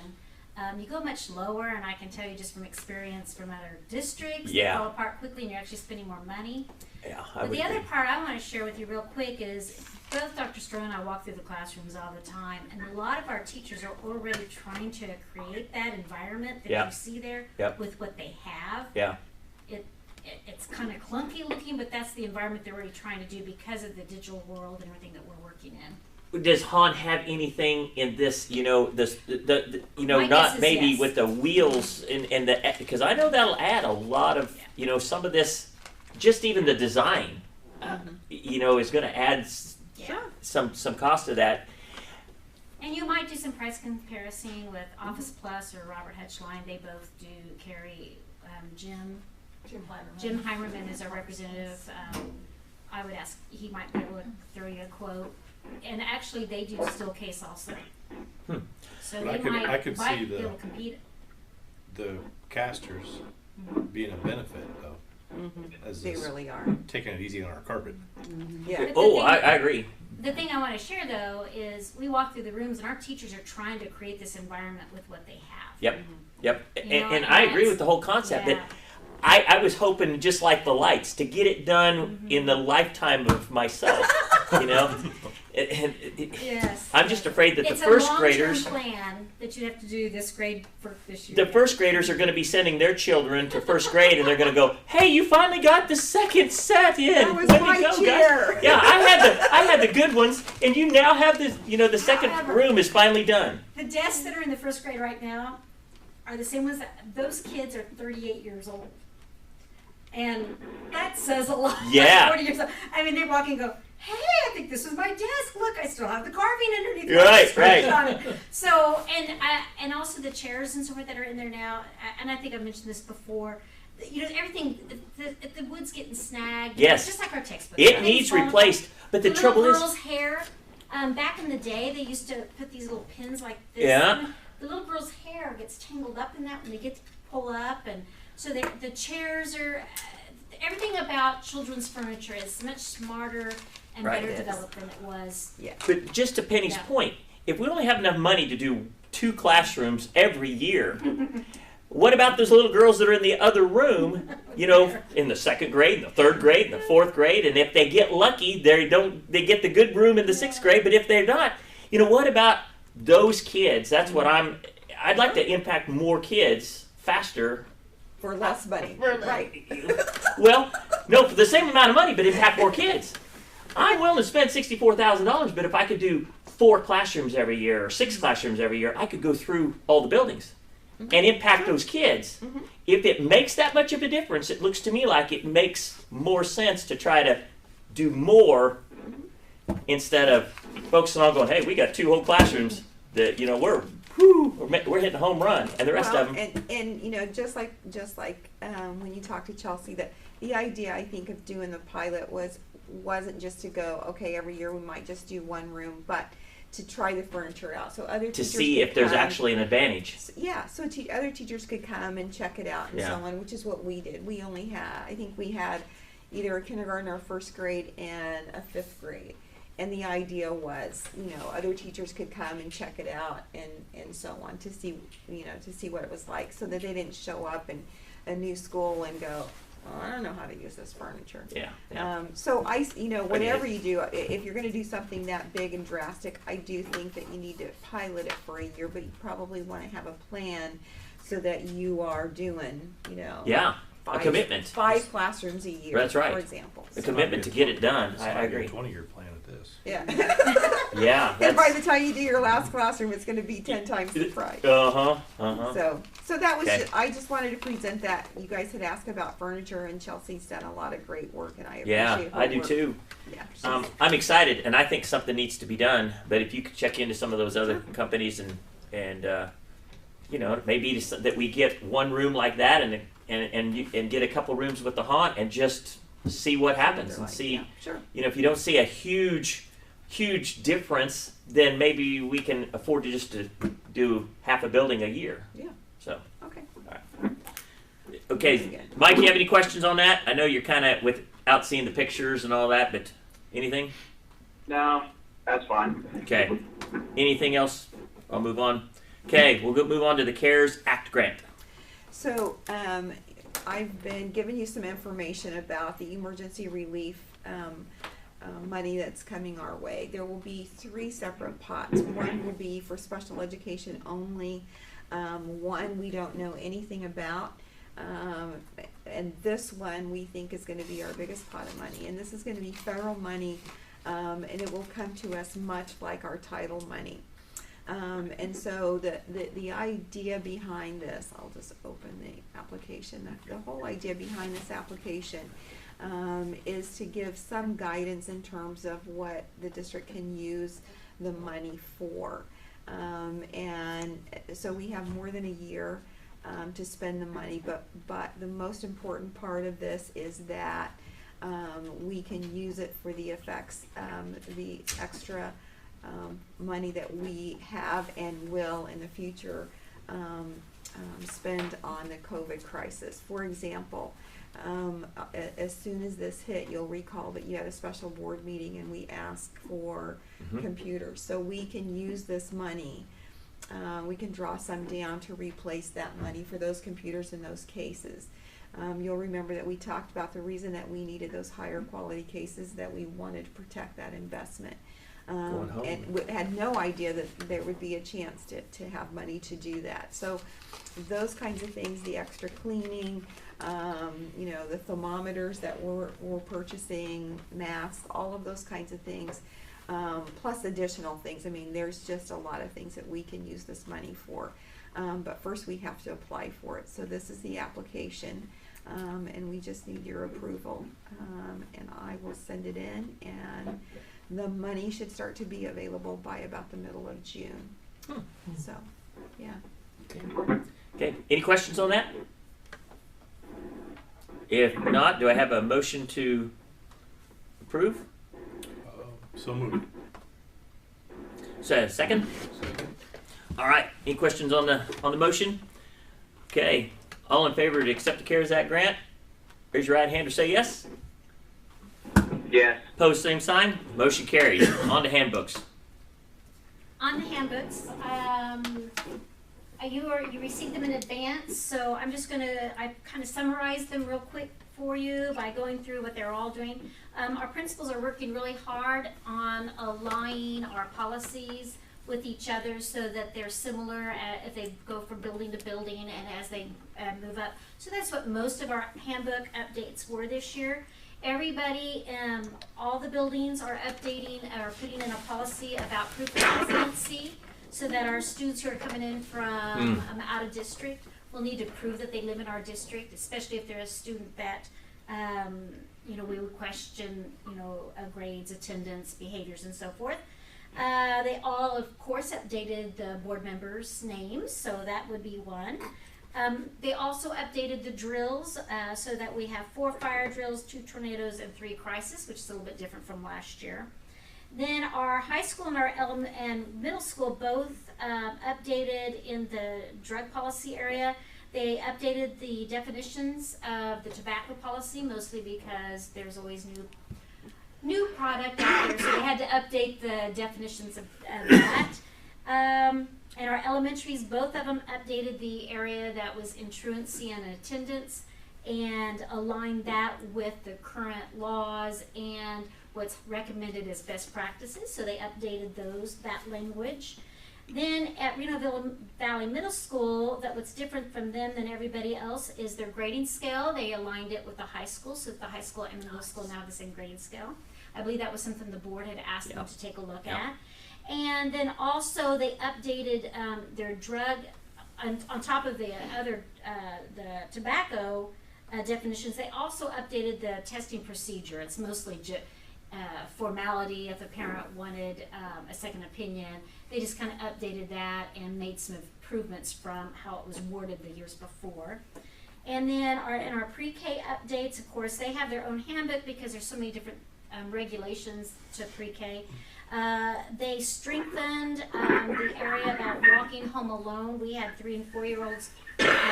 We didn't spell it out specifically, so we added it in there that 3 and 4 year olds are to be picked up by an older sibling or a parent from either the school bus or from their classroom, and they are not to walk home alone.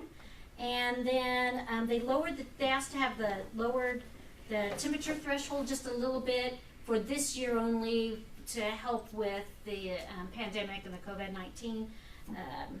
Then also, probably one of the bigger items is our 3-year-old teachers, through experience now for the last 2 years, we've had the 3-year-old program, asked to have a policy in there about potty training. As you know, we have never denied a student from coming to our 3-year-old program if they weren't potty trained. We said we would help the parents with that. We know that sometimes health, special education needs, and so forth might interfere with it, so we've never denied a student.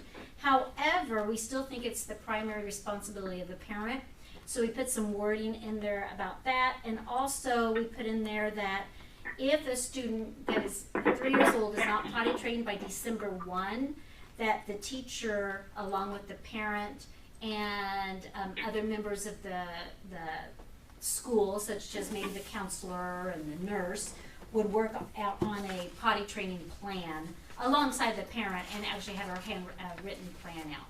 So those are and the other thing is we didn't have the 3-year-old curriculum added in there. When we added the 3-year-old classroom, we never put in that 3-year-olds are taught with Frog Street, and so we realized we were remiss from putting that in last year, so we're going to add that. So those are your updates. Any questions? Okay, you said you lowered the temperature. Yes, the pre-K. Only the pre-K asked to have the temperature lowered to. I knew you'd ask that. Let me read to you what it says. And the reason is because with our little ones, they tend to show up with. Well, everybody does this, but especially the little ones with a little baby aspirin in them. Mm-hmm. So they asked to update that section along with the school nurse, especially for our littles. Let's see. And while you're looking for that, Penny, are we going to treat any temperature a little different because of the COVID this year? You know, I think that would be a question for our school nurse and the administration to take a look at. They just happened to address it in their handbook. But we didn't address it in the handbook particularly for... No, not in the others. We did not. They left it the same. How do we change it? You know, what if the school nurse says, yeah, I'm not going to... Any temperature over 1 degree, how do we enforce that if it's not in our handbook? So you know, they go home. We could do a... That's a very good question. That is a good question. you want to have policies that are elastic. Yeah, So I agree. that I'm if there, elastic. so if for example, if the Reno County Health Department says, you know, if somebody's temperature is elevated by 0.2 degrees or whatever, then we can address that immediately. We can say, I like you that. can't even come in the building. But we don't want to have an exact number, you know, unless they tell us what that is. If we just say an elevated temperature, like we do in our plan. and that's what it says. This says Ours- 99. We've never Yeah. had an elevated, and our little ones were higher than, had a higher threshold than the older students. So now it's they put in a temperature above 99 Fahrenheit, orally or under armpit, lower temp threshold for 2020 due to COVID-19. But that aligns with the elementary handbook. So keep in mind that this handbook also we had to do what the Head Start regulations were 3 years ago, and we're still trying to comb out some of those things that are different, and maybe that's one of those items. What, but- do we want to say elevated temperature instead of saying I like 99? That way we've got the flexibility. Okay. The nurse can look and say, this is elevated. It's not quite 99, but I know this child's sick and I want him out of here or her out of here. That would give us a lot more flexibility than the parent shows up and says, what was the temperature? 98.9. Hey, I'm not taking him home. That was that's a really good point to cut, because we had a very long conversation about this, because we were talking about how they know their kids, and they know one kid always runs a That's 99, right. another kid always runs a 97.2. Yeah. But I had never heard the word elevated. Like, that's a good thing to put out there. That's a good comment, Gina. So we could put that back out there, and that might be some updates that we could make. I think for the staff handbook also. Yeah, For the staff, Because yeah. we're gonna take temperatures of. yeah. Yeah, I like it. But boy, elevated is a lot more elastic than 99. Yeah, I like that too. Yeah, we'll So- go back and look at that part. Okay. So you could, and if you're all right with it, you could approve them with that. We would amend or take a look at the temperatures, and bring that part, and just bring that piece back to you. Yeah. So you guys wouldn't have to read the whole handbooks all over. Right. You can, yeah. Is that a possibility? That- Yes. Dr. Is that- Yeah. Can Isn't we do can't that? can't we do that? Yes. Okay. So what? Make a Except the motion. handbook is presented, except With the addition of Of in the health an section. evaluation of the evaluation of the temperature Temperature. in the health section. Can I just say so moved? Yes, you can. Because Christy got it.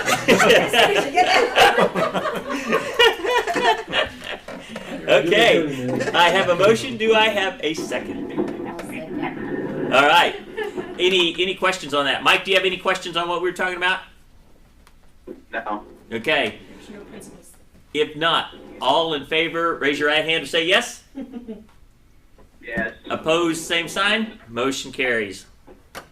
Okay, and thank you for everybody for doing that. A lot of the changes I appreciate needed to be made, so thank you, and aligning some of those things. We'll move on to unfinished business. Does anybody need a break besides me? Oh, goody goody. All right, how about 5 minutes? Is that all right? Use some water. Okay, we'll come back at 8:57 because it'll take me a minute to get up. My Fitbit's going, get up and Oh, walk. does it say that? Time for a stroll. Is that what they say sometimes? Time for a stroll? Well, it just says you have 250 steps. So, yeah.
motion? I was thinking of something Um, on the handbooks. Tim Brand, and I seconded it. I had Brent. I know, I was like, I'm gonna have to stand up and take a bow.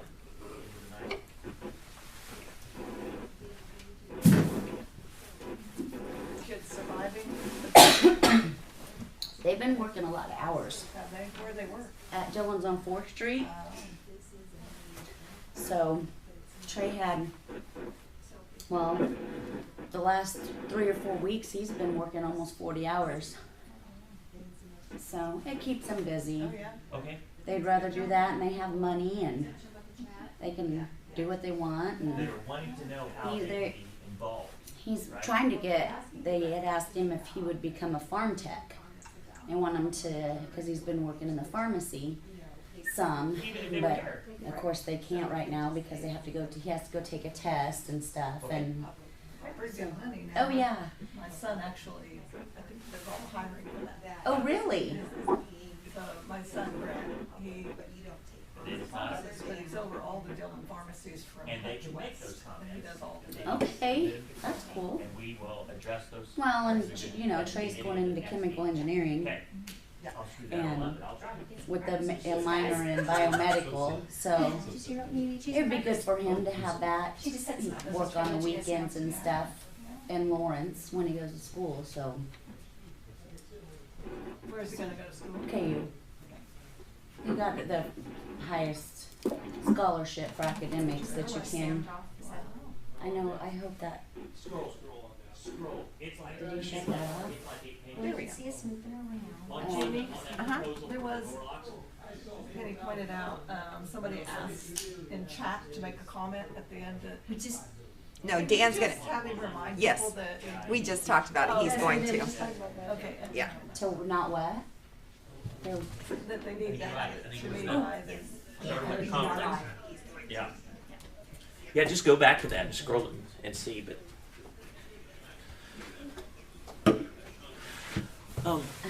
Gordon, you can eat your M&Ms? Nope, you can have them. I'm staying away from all I'll that share 'em sugar. Oh, I'm okay, thank you. Where did you get that? In You the was in break there. room. Oh, we gotta go in there? It's gone. What? Valerie and I took it.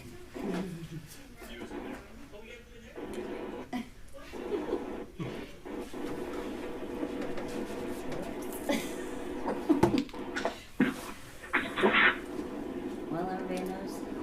We're sitting here talking about Trey. It's gonna be like really long.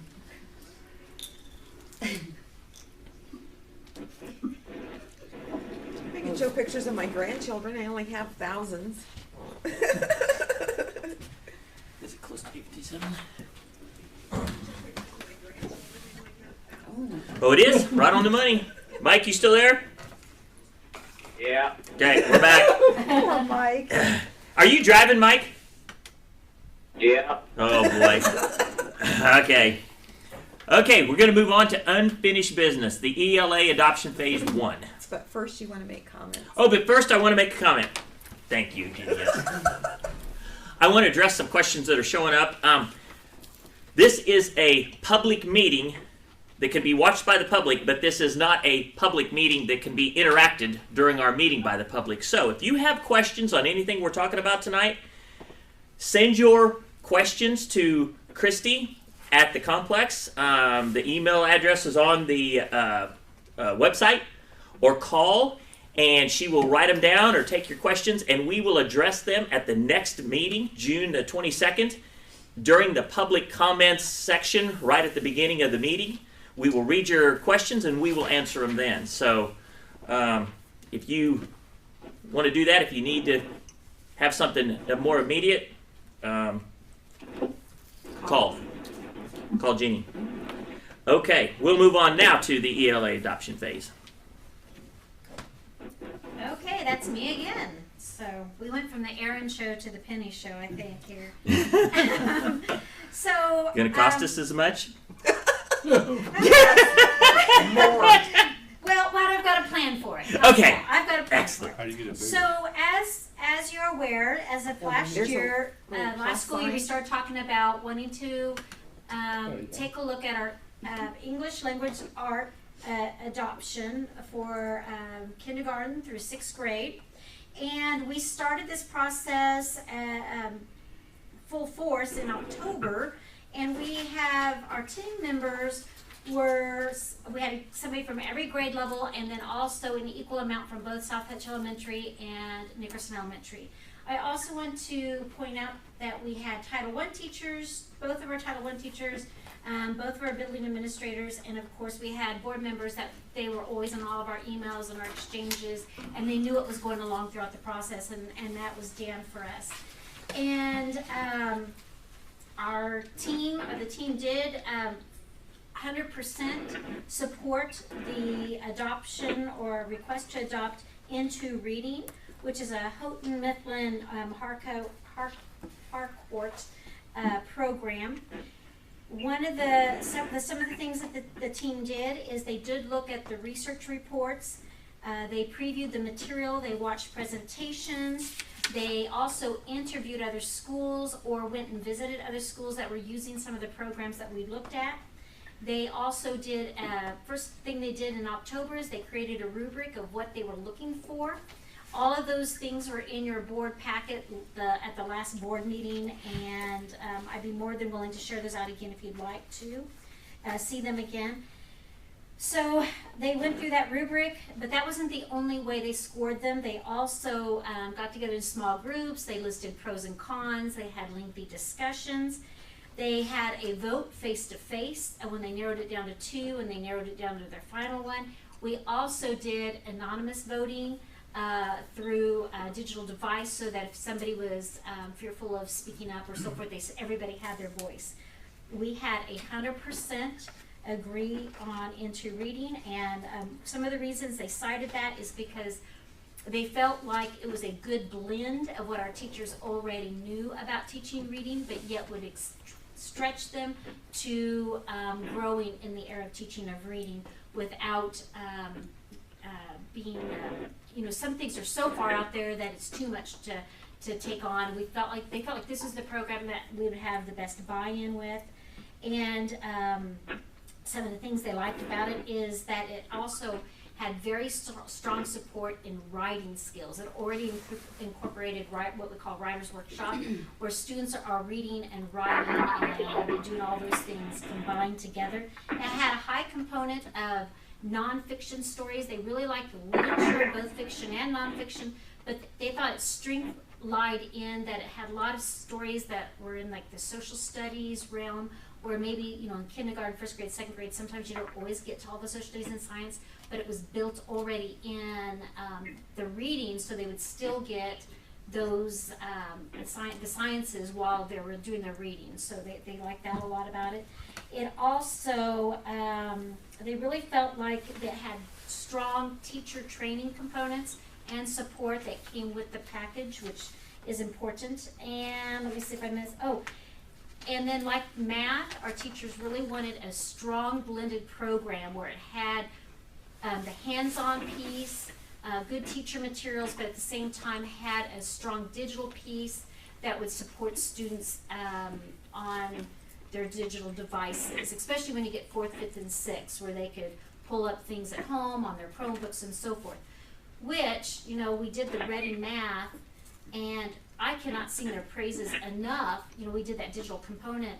What we would have done without having our Ready programs when we moved into the remote learning, because it had everything already built in that they could do at home. It has videos you can watch. So it's been, this would give us that component too, which would also prepare us. We do not want to go into remote learning, but if we do, we're going to have to look at it, all those factors again, and this would also give us that support. That in our reading program is old, so it doesn't have these things involved. It still had DVD, like music, little CDs and ROMs and all that kind of stuff with it, so it's pretty outdated. Keep in mind that when we purchase this program, it's like the math. We purchase everything for 7 years. It's a one-shot thing. We don't have to buy at the end of the 7 years, we'd have to evaluate, do we want to keep buying the consumables, or do we readopt? So when we make this purchase, all the consumables, that's all those workbooks and anything, it's for 7 years. 7 years. You're buying it for the future. Okay. You're paying for it now. So it seems high, but ELA programs are high no matter what. But when you think that you're purchasing it for a full 7 years. So like, for example, now, last year, Christy and I were doing some evaluating of the programs, and we came to realize when we were ordering textbooks that our textbooks, for the same company, our costing was $27, but if we bought them brand new, they were $13. And the reason for that is because the copyright was so old, the companies don't want to print them anymore. So they start upping the charge, so it's also actually costing you more than it would just to adopt something new. And so that's when we really started thinking we need to do something about this. It's costing us a fortune, consumables. Also with the math, our Miss Bryant and I, Marge Bryant, we've really wrangled in the consumables. We keep them here. We don't keep them at the warehouse anymore. Teachers only get exactly what they need. We keep track of those numbers. When they get a new student within the day, sometimes within even a couple hours, we get those materials to them, and it's worked really well for the last 2 years. We found we would do the same thing with this math program because it's a 7-year purchase. So you have a set number that we're going to buy for 7 years. But within that set number, let's say I'm just going to use an easy number, like 100. I can have 100 books for the year, and I know I need this many for kindergarten, this for first, second, third. Well, the next year I can change that. I still have the 100, but maybe next year I need more 6th grade books instead of kindergarten books, so I can flow that number, just a set number, or whatever that set number is. Mike? Hey, Mike? Awake? You okay? Mike, you got a lot of noise coming. Yeah, construction zone. Oh, okay. All right. I didn't know if you ran over a pedestrian. It's like he's flying a plane. So we would do the same. We would keep the materials here. Just an example, for every teacher to have an extra workbook, just in case they got a new student, was $1,000. If they had 2 extra workbooks, it was $2,000. So we want to control those numbers and keep those things. And it worked beautifully for math. We will do the same thing with the ELA program. So let's see. So to adopt the program for Nickerson Elementary, it's $85,631.94. For South Hutchinson, it's $142,442.20. So a combined total of $228,074.14. Again, that's for 7 years. You're buying all the workbooks, all the materials, all the flashcards, everything that you would need. But because of those costs, I'm working with the representative to do this so that we can take part of it in this fiscal year and then part of it in the next fiscal year once we have our fees and so forth that come in from, and then we wouldn't do any adoptions next year, we'd wait the following year. So this first fiscal year, we definitely take a look at those digital pieces because those are we want to get those and get the training and so forth. The second one, we make sure we got the teachers' materials ordered right away. So if you approve this today, I would like to quickly this week get the teachers' materials in. And the reason for that is because I want my teachers, or our teachers, to have a chance to have their teacher manuals, workbooks, and start studying them over the summer and learn about their program so that they're ready to go in the August. Also, I'm also working on, if we get the program, to get some virtual training for them right away that'll introduce it. We'll have lots of training. And then the second phase, which will go into the next fiscal year, we've gone ahead right before the school year starts, is we would get those student workbooks, the consumables that go with it, the paper materials. So that way we can split it between the 2 fiscal years and then not do any adoption, finish up our ELA adoption. Where did you get your numbers? I can't find those numbers. Those numbers are me trying to split up her quote. Oh. She had her quote, for the whole $228,000. So I started taking a look at it and going, how can I do this so that we can be fiscally responsible for both with our dollars? And so I would still trim that back. I was still working on that. I thought maybe the libraries and so forth we could move over. You do have the quotes, but the quotes were in the last Well, I don't last have order. a, Yeah. So that's my work, splitting it up, what I could order now and what I could order later. Okay, which one should we go to that would show the $200,000. The 228? yeah, which one do I click on to get to the what half? Of what I was working on. Yeah. That is in the Google Drive, and I think it was at last meeting. Let me show you. yeah, we shared all that with last meeting, and then my work is what she was showing up there. That's my No, that's not it. But this is the meeting. So let's see, cost proposal. Now, that's the original cost proposal right there, and that is the cost proposal. What I did is I took those and split it up of what we need to order now and what we could order later. That was my work, so I could see what it would cost right now and a few months from now. Okay. So I got one here that says totals 33,000, 56,000, or almost 57, and then total 90,000. So that's That's when I pull it up. Yeah, that's when I pull out those. That's the digital piece that you're reading right the now. digital piece. And is that half? Is that half of the digital? Or is that just the That's digital all pulled the out? digital. That's all the digital. That's what the digital. That's is. the digital pulled out of that quote. Okay. Okay. Yeah. And that's the piece that is going to be the most supporting of our teachers and families if we have to go back to remote learning again. Mm-hmm. So that's a pretty important piece. Yeah. Yeah. We're hoping not. So I'm optimistic. are Like any of always those plan. numbers that you just gave us on any of the 3 clicks that I can do? Those numbers are going to be on the original quotes that she had. So, up there. okay. So can you just give them to me again? Yeah.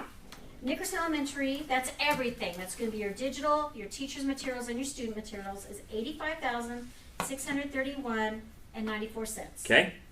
The South Hutch, because they have more students, so Right. there's more consumables, is $142,442.20. Okay. But you think, and that includes like the 90,000 of. Yeah, that includes digital, teacher, and That's students. the whole thing. It's the whole thing. But you can split that up into maybe half this year, half Right. next year. Well, it'd be fiscal years. what I'm Fiscal, talking yeah, about. yeah, Right. but fiscal So it comes year. out of, yeah. This past, and then the Right. upcoming. Yeah, it's only going to be a month or two difference, but Right. but the The fiscal. materials will get here in time for the students to use them, but I want the teacher materials right away so they have time to create their Yeah, lessons. yeah. Teachers love to have their books over the summer. That, and, yeah. You know, they're in their cars driving. Well, they might not get to go anywhere this year, but you know, that's what they take with them. I know from being a teacher, you that's what you do is you learn your new Mhm. curriculum before the school year starts. They do a lot of that. Is there anything you want to add in there, Dr. Stroh? Nope, that's what Okay. we talked about. Do you already have that added up? 220. 228, Yep, 228. 74. Okay. And again, keep in mind that's all those consumables you're paying for. That's for 7 years. So we're like right now we buy workbooks, and we still wouldn't, not on here because we always order the phonics materials too, consumables. So we still order phonics, but that's every year we order consumables. Yep. We order those workbooks every year, and the cost have gone up every year. What's that usually? Yeah. I don't know what the total is. I just know by workbook because I was just absolutely floored when I found that out. What the difference when I was looking at the same company to company, what they charge for their 2020 edition versus their, I don't know what we had, 1996 edition. So I shouldn't really kick him out. So, Okay. I just know by book, so multiply that. Yeah, It's a varies, but lot. It was like 20-some thousand. Yeah, every year. I have a question, can I ask Yeah. real quick? So when they're approving it, I'm confused on, are you approving the whole thing now and then paying half now and half? We could just do, we have to have The all thing the is, if you materials. approve it now, we'll have to encumber it this year. Mhm. It's everything approved by the board, we'll encumber in this year finances. So we need to take a look at getting our teacher materials first. Well, she wouldn't have to encumber. Does that make sense? She would pay half and then not encumber, No, would she? No, if you, she's right. If you approve something, then you have to encumber it that year. But what you can do, and Chrissy, correct me if I'm wrong, you can move to approve purchase of half, and then you would only encumber half, right? Yeah. And we can do then- that. We just can't approve that whole thing, Yeah. I'll have to encumber it this year. Okay. Yeah. Which we don't have. We don't have in that account. And maybe I Right. presented that incorrectly. I was just trying to show Yeah. what materials I would need first. Mm-hmm. Yeah.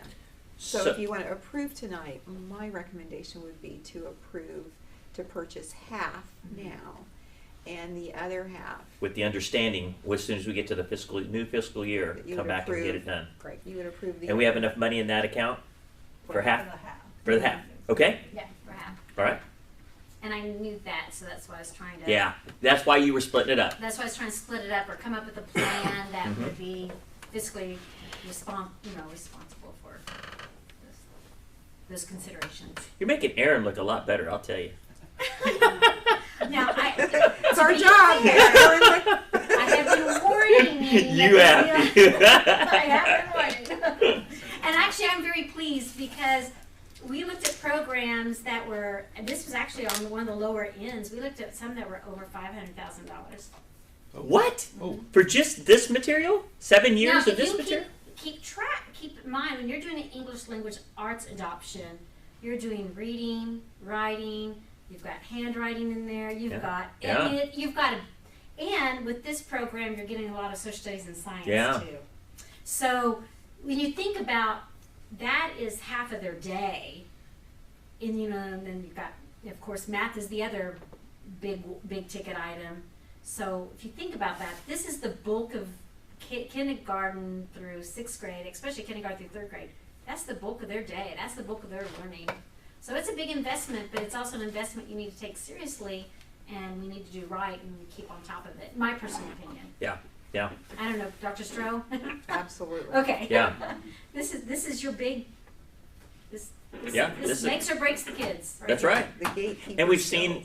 seen the results in math already. Yeah.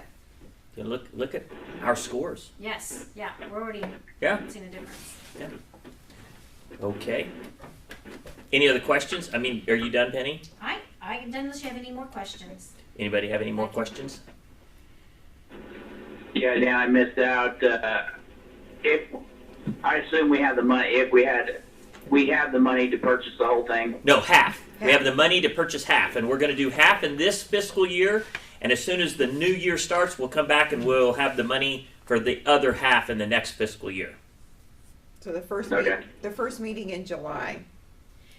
The only Okay. thing extra I would add, because when we did the math, the team got to come and present Mhm. and so forth, but because we can't have the numbers here, again, I cannot begin to tell you, please make sure you take a look at those who are on the committee, the extra work it takes for them to review, and they were very serious about finding the best program, and this committee just worked their tails off and had great questions when they interviewed schools, and I just cannot sing their praises enough how they did the legwork. All I do is give them the materials and they do all the work and then tell me what to share with you guys, but they were phenomenal.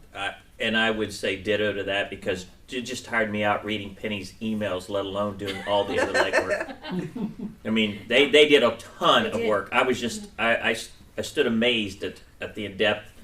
They really put in a lot of extra time and effort to do this. So, and kudos to the whole team to come up with 100%.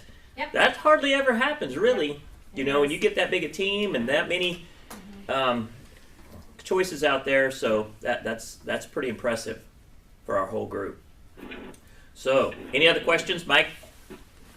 If not, No. do I have a motion to accept half of the program tonight? I'll make a motion. Okay, Val, thank you. Do I have a second on that motion? Second. Okay, thanks, Gordon. All right, any questions that we're approving just half tonight? If not, all in favor, raise your right hand or say yes. Yeah. Opposed, same sign. Okay, motion carries. Thank you, everybody. All right, Penny, you get to Thank start you. playing, yeah. Yep. Okay, now we switched it around, so we're gonna go to the high school football field first, and then come to the track second. So, Jeannie, is there anything you want to explain on this? Yes. So you've been talking about the football field for, I know some of you, for over a year. And so Mid-America and Turf Solutions are two companies that do grass. There aren't a lot of companies that do grass. These are the two that I know of. And so Mid-America gave us this bid. We asked for this proposal actually. We asked for numbers to resod and laser the field. And so that's the information that we got from Mid-America. And then Brett Weens with Turf Solutions came in and you guys asked for an analysis of the field, and so he did a very in-depth analysis. And so excuse me. And so he sent us this 20-some page report. And we met with him, Rick and John and I met with him last Friday, and he reviewed this report with us. And so even though both of these proposals, if you will, are about reseeding or sodding the football field, they're very different in that they're very different numbers. There are a number of solutions to making the football field into a better field. And so I don't know if you had a chance to read through this 20-page report. I know you've seen the Mid-America one before, and Mid-America is a great company. I don't want to discount them in the least. But what I think, after listening to Brett on Friday for close to 2 hours, is that you maybe have a special meeting sometime late summer or early fall. Nothing can be done about the football field until after football season this year. And so you have time to learn and to think and to analyze and to ask questions about what you want to do on the football field. So this report is an excellent report, and it lays out sort of the expectations and the direction that you should go. He told us that the two top priorities included, the very first one was to get more water rights. That whatever you decide to do, whatever kind of grass, whatever you decide to do, the integrity of the field will depend on how much water, and we're barely allocated enough water now to support the kind of field that we have. And so that was his number one recommendation. And the second one was to redo or was sprinkler heads. And that's a pretty easy solution, but at the same time, if we want to go after water rights, that's a pretty big undertaking. But what I would like is for you to consider having some time to sit down with John and Rick and Brett and Brock with Mid-America and go through this report and ask the questions that come to mind. And he's really excellent at explaining everything from sprinkler heads to the kind of grass that you want. And so we're not asking for any kind of decision tonight. I wanted to give you this information and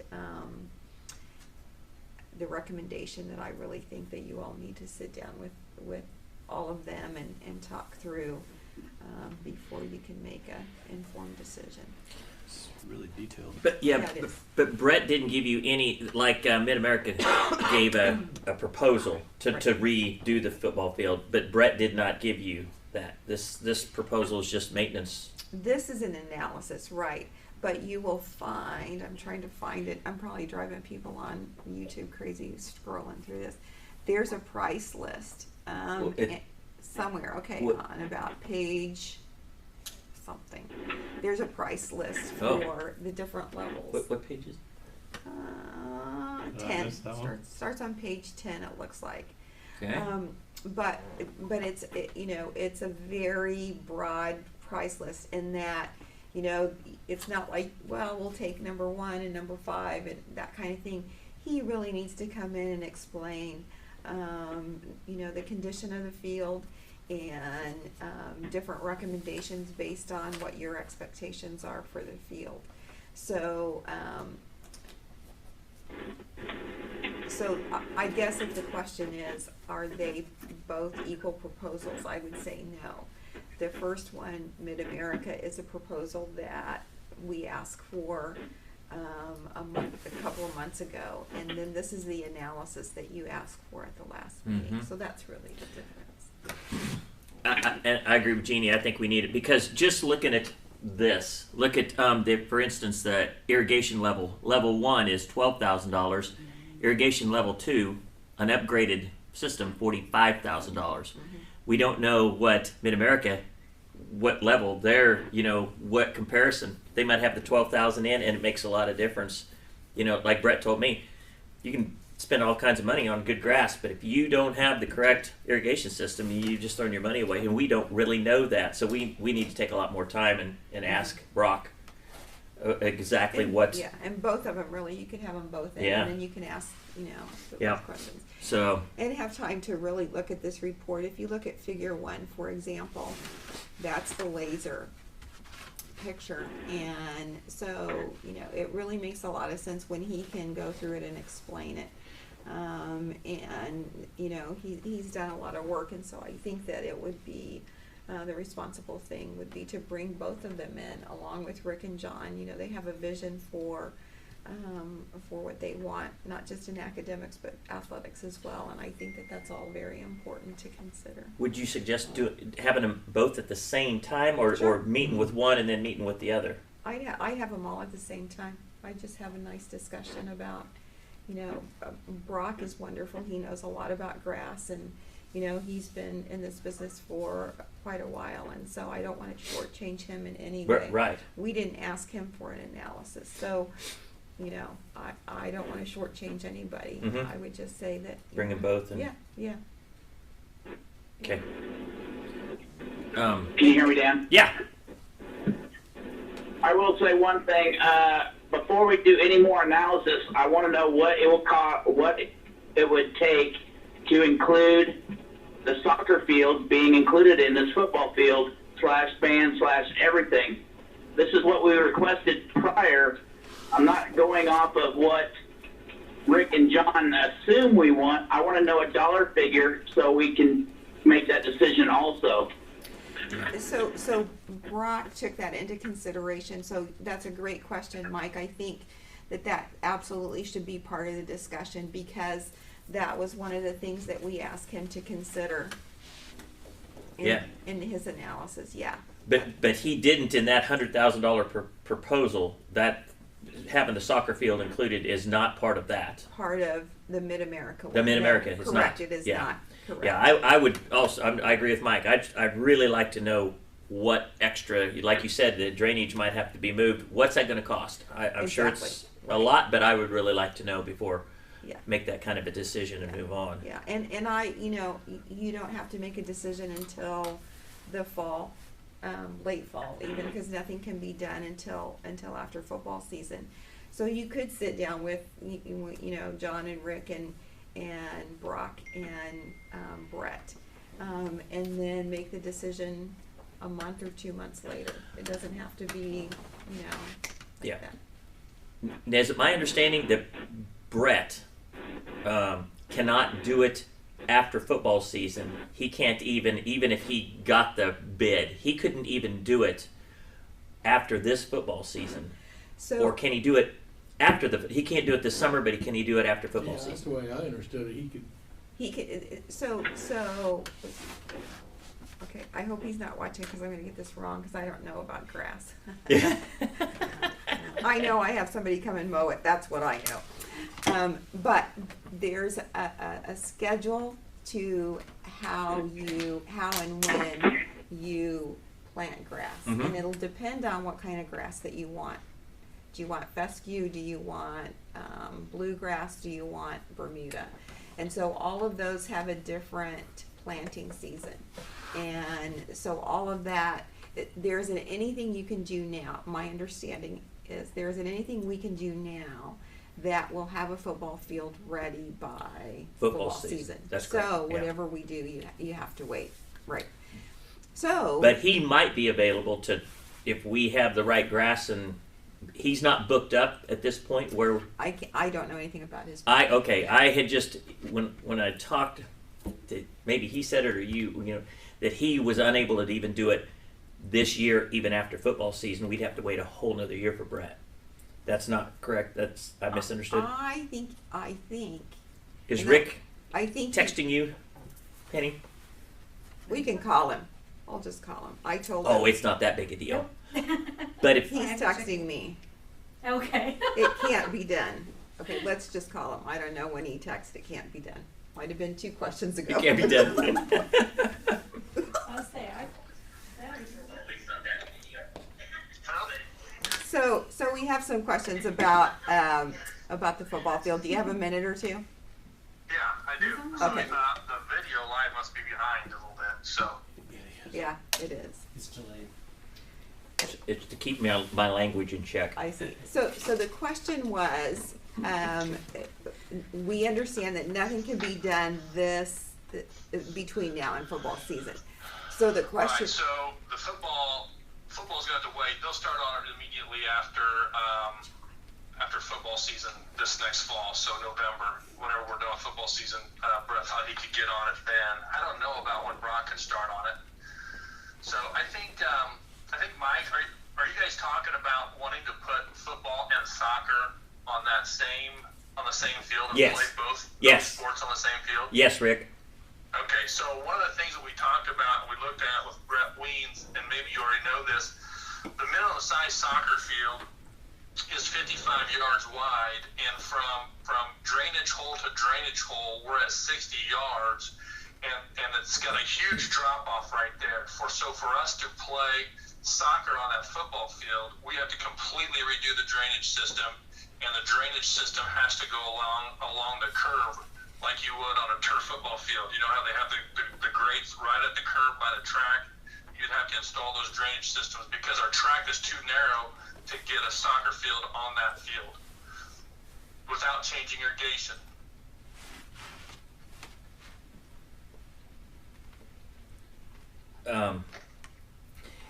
And you couldn't change one side of your drainage system?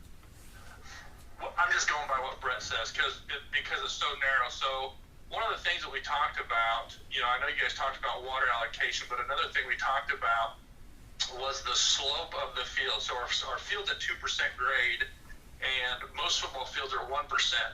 So there's plenty of topsoil on that field that you could move it to basically the player's box where the football players stand. Mm-hmm. And you could take that topsoil and move that to the boundary, and you'd have plenty of topsoil to do it. The issue is once you get off the soccer field's wider than the football field. Yes. And as soon as you get off that boundary of a football field, it really drops the slope and it goes right down into that drainage ditch. Right there where those, I would call them manhole covers, that's not what they are, but they're drainage grates. And so, you would have to move those drainage grates because they're only about a yard, a soccer field's only going to be about a yard away from that drainage grate. He thinks he can tie in a new drainage system into our current drainage system. But again, it's going to be moving all the dirt, moving all the topsoil out of the middle, leveling it out more, and then redoing the drainage system around the curb. I'd say it'd have to be on both sides because your soccer field then would be offset if you didn't do it to both sides. Mm-hmm. Even if the soccer field got close to the drainage grates, couldn't you just cover them during soccer games so there wouldn't be an issue? So playing a soccer game on a football field is a little bit different. So, and those are one of the things we talked about. If you look at our football field right now, standing from the track, it looks nice. It looks like a nice football field. But when you get out in there, you get lots of holes, lots of divots. And so we talked about, going over, relasering it, top dressing has to be done every year, but a soccer field plays a little bit different since you got a ball going across the ground than what a football field really plays. Mm-hmm. And so with the soccer field, I guess I'm kind of running out of what your actual question was, but the soccer field is going to be, the slope is too much, and you just have to change all that dirt work to get it to fit in there, the dirt work and drainage system. I don't know, did I answer your question? No, but you'll make a good politician that's someday. the question. That's the question we want to know. I mean, if we're doing it, this would be the time to do it. So I want to know. That's where I'm trying to ask is I want that number, because if we're doing this, if we have to redo the grade, this is the time to do it. No, I would agree. I would agree with that. No, and so. And that's what I'm saying. That's why I didn't. Go ahead. That's what I'm saying. That is my question. Is what will it cost? I mean, if it costs this, or this, I don't know, because you didn't get it to me. Right. No, I agree. He didn't. Right. All he did was a field analysis. So he looked at he looked at soil. He did soil tests, fertilizer. He looked at water pressure on every head. You know, he lasered it to see what the slope. He just did an analysis. He didn't actually come out and say what it would cost to redo the drainage the drainage system. But I would imagine it's pretty costly. But I would agree with you, if we do it now, I mean, to do it right is the way to do it, and re-laser everything, and instead of having a 2% slope, having a 1% slope. Yeah. And we even talked about the biggest issues are water allocation. And so the question is, if we don't have enough water to do the fields that we have now, and I know he said he would be willing to do all the paperwork, do all that process for us to see if we can get water, and we can go through that process, and that still doesn't determine that we can get more water. You know, the other question is, if we look at adding a softball field, you know, one of the conversations that we had was we could purchase water. We could purchase water through the community of Nickerson. If you purchase water, you know, maybe you water a soccer field and a softball field with that, but you know, that's the question is, you know, Mr. McLean and our vision is to add a softball field and have that sitting right there next to the baseball field. But, you know, we'd really have to figure out what we're going to do with the water situation, because we're short on water now versus what we would do if we even added a field. The other piece was we could turn that practice field into a Bermuda field, which would take a lot less water. So that would help us down the road for some things, but it's still not enough. Yep. Changing out the sprinkler heads would help with some of our water shortages. But again, it's just not enough to get us where we need to be at. But price-wise for drainage system, we don't have any idea. We didn't get that far down the road yet. When we meet with them, that we can get a lot more specific. Yeah. I can email them both tomorrow, so that when you talk to them in a month or two or whatever it is that you want to do, then they can have a number for you. That would be wonderful. And I'm just going to throw this out. I think we, as a board, need to try to get together with them prior to the next meeting, because if we want to do something, we need to get on the docket, or somebody's going to get booked. And instead of being right after football, we'll be starting in March, and then it just blows everything up, or July. So I wouldn't mind if we had time to get together prior to our next June 22nd meeting and have this conversation with them. So if we want to, we can come back and make a decision and get some of this taken care of, if you guys are agreeable to that. Because I just hate waiting until October and be still messing around, and then they go, well, we're booked. We can't do it till next year. Well, didn't Brad say that the best football field would be done right after the end of the season? That's right. And it's got till next. Yeah, almost a year to set, to be seated and root and be ready to go. So if we do it, we need to do it right, and I think that behooves us to get moving on this, so we're not just kicking that can down the road and then we miss our window and then it goes on. Right. So let me add this. So if you kept soccer where it's at, I mean, soccer's got a great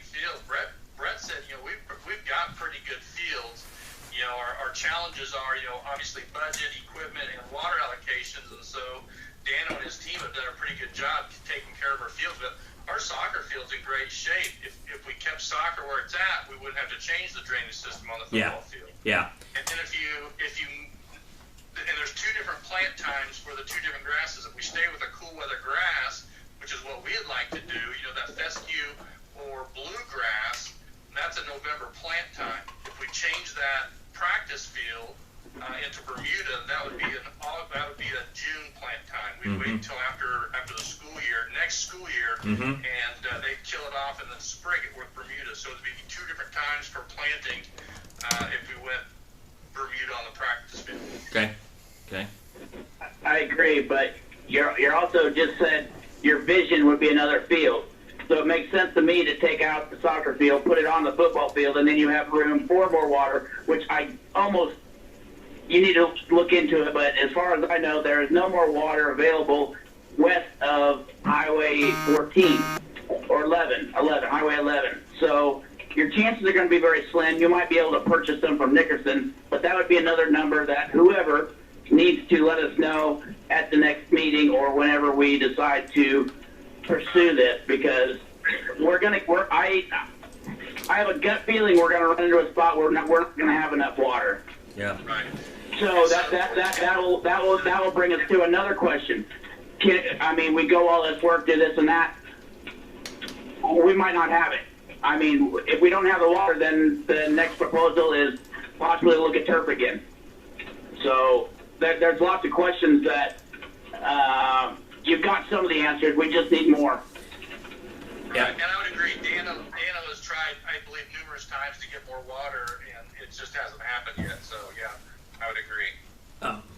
Do we need to give Brett, because you said Brett kind of specializes, he kind of does that, looks into what, should we kind of tonight give a consensus to let him check into that prior to us meeting? So we would, like Mike said, what if we can't get water? Wouldn't that be something that would be pretty important to know? Oh, let me talk to him about it and see Okay. what. Yeah. And if he says that's going to cost another $1,500, I just think let him go ahead and get started, so we have an idea when we, let's say in 2-3 weeks we get together, or 2 weeks, or I could do it this week because it's going to rain every day, so I'm free tomorrow. Well, and then the other thing, Dan, is okay. Say we did get water, it might not alligate for a year or so. So that's the other thing that we need to know is can we get our if we qualify, can we get our allocations, and can we get them immediately, because there is a wait list on some of this stuff. Yeah. So he could maybe Brett could find all that out, and it would be different having a professional than just Dano looking into it, maybe. The question earlier about whether or not both companies will be available in the fall, and according to John McLean, he says either company can do it after football this fall. So far, excellent. Okay, that's good to know. Okay. Thank you. Okay, so we have questions. Okay, I will get those questions answered. Thanks, Rick. Yeah, thank you, Rick. Thank you. Okay, anything else? What's our budget-wise? How much will capital outlay cover this? Oh yeah. Okay, then that's fine. Yeah, we're fine with that. We don't know what 21-20, school year after this upcoming one. The budget, we had 2 legislators on the other day and said we're going to take a hit. Yeah, but the capital outlay is kind of different than that. Right, I understand. If we can take care of it in capital outlay fund. Yeah, that's the only way we can take care of it. Yeah. So yeah, we've got the money sitting there. Okay. Yeah. So anything else? Okay, we'll move on to the track then. So these are the proposals that you discussed last meeting, and the Hellas proposal reflects a $5,000 discount, and the Mid-America proposal is $5,000 less than what is printed on here. He just emailed me and said we can do a $5,000 discount. So you can see that the prices are different. Oh, I knew I would click the wrong thing. So this is the Hellas. This is what it looks like. So I know that you've gone through these a couple of times, and let's see, what am I doing? There we go. So they're written up a little bit differently, but on the Hellas includes the track events. Excuse me. And Mid-America has those as alternate number 1. So you would add that to the base proposal for Mid-America. And as of now, what I was told late last week was that we are penciled in on both their calendars, and they need to get us on or get us off. So, so whatever decision you make tonight, I will let them know tomorrow. Jeannie, the difference, the 569 is that includes the football field though too, right? No. Because it's tremendously different than Yeah. So the difference is in the track, right? So this is the Hellas track. Okay, it's a different composite. It's a different grade of material. And as you read through the Mid-America one, you can understand the difference. Now, both companies are outstanding. Both do great work. It's a matter of what kind of track do you want. So this one's a 236,000. Right? Mm-hmm. The other one's a 569 plus. 500,000. 569 plus. Yeah, because there's extra stuff. 570,000 plus it could be 150,000 on top of that for just the allowance. Well, no, the allowance is already in there. So the allowance is contingency for both of them. Just so you know, I had to ask because I'm used to it being called contingency funds. And so the allowance in both of them, the allowance for asphalt is the contingency, so that if it's not spent, then we aren't charged for it. I see. So we could get 150,000 back out of that 570. You right? You just wouldn't pay that. You just wouldn't pay that. Yeah. They wouldn't charge. So the allowance down here on Mid-America, the $25,000, we could possibly get that back out of the right. They just wouldn't charge us. Right. 36. Yeah, okay. Yeah. That's still 410. My question is, I thought back in November we couldn't talk about the track until we decided on the football field, because you couldn't do anything with the track until the football field was done, because you didn't want to cross a brand new track. With construction. Yeah, Right. because I got into big trouble for asking about the track, and then the football field comes up, and then we had our big to-do in November. So why now can we talk about the track without deciding on the football field? So that was a question Mike asked me, and that's a question that we have visited with Mid-America and also Brett about, and both say that they often, not always, but often do a track and then a football field. And so what they do is build a bridge over the track to do the work on the football field. And then if they say there's no damage, my experience is that there's always damage, Yeah. and that they fix it. So, But how come in November we had to talk about the football field before we could talk about the track? Because you couldn't do this, and now we can. so what I'm telling you is that what they tell us is that they build a bridge. They can build a bridge, and that there is no damage, or if there is, they will fix it. That's what. But what happens if the damage happens a year later? Or 2 years later, 4 years later. I don't know that. Yeah. What I would suspect is Hey, that. hey, Jeannie, Yeah. I guess just to butt in real quick before we get tied up on last November and this and that. We were also told that we could start this track in November at the same time when we were doing the football field. I mean, is this something where we get to make a decision, still hold off, have some time in between now and then to make a decision on the football field? Is that a consideration? So what I know is that both companies tell me that they need a decision. This was on the agenda, I think it was April 6th. And so they're waiting for a decision. Earlier when you were talking about the football field, my thought, I guess my understanding was that you wanted to get together a special board meeting and talk with Brock and John and Rick and Brett about the football field and really come to a common understanding of the analysis that Brett did, the work that Brock might be able to do, get your questions answered, and then make a decision at a regular board meeting. I guess I didn't understand that you wanted to do all that and make a decision about the football field.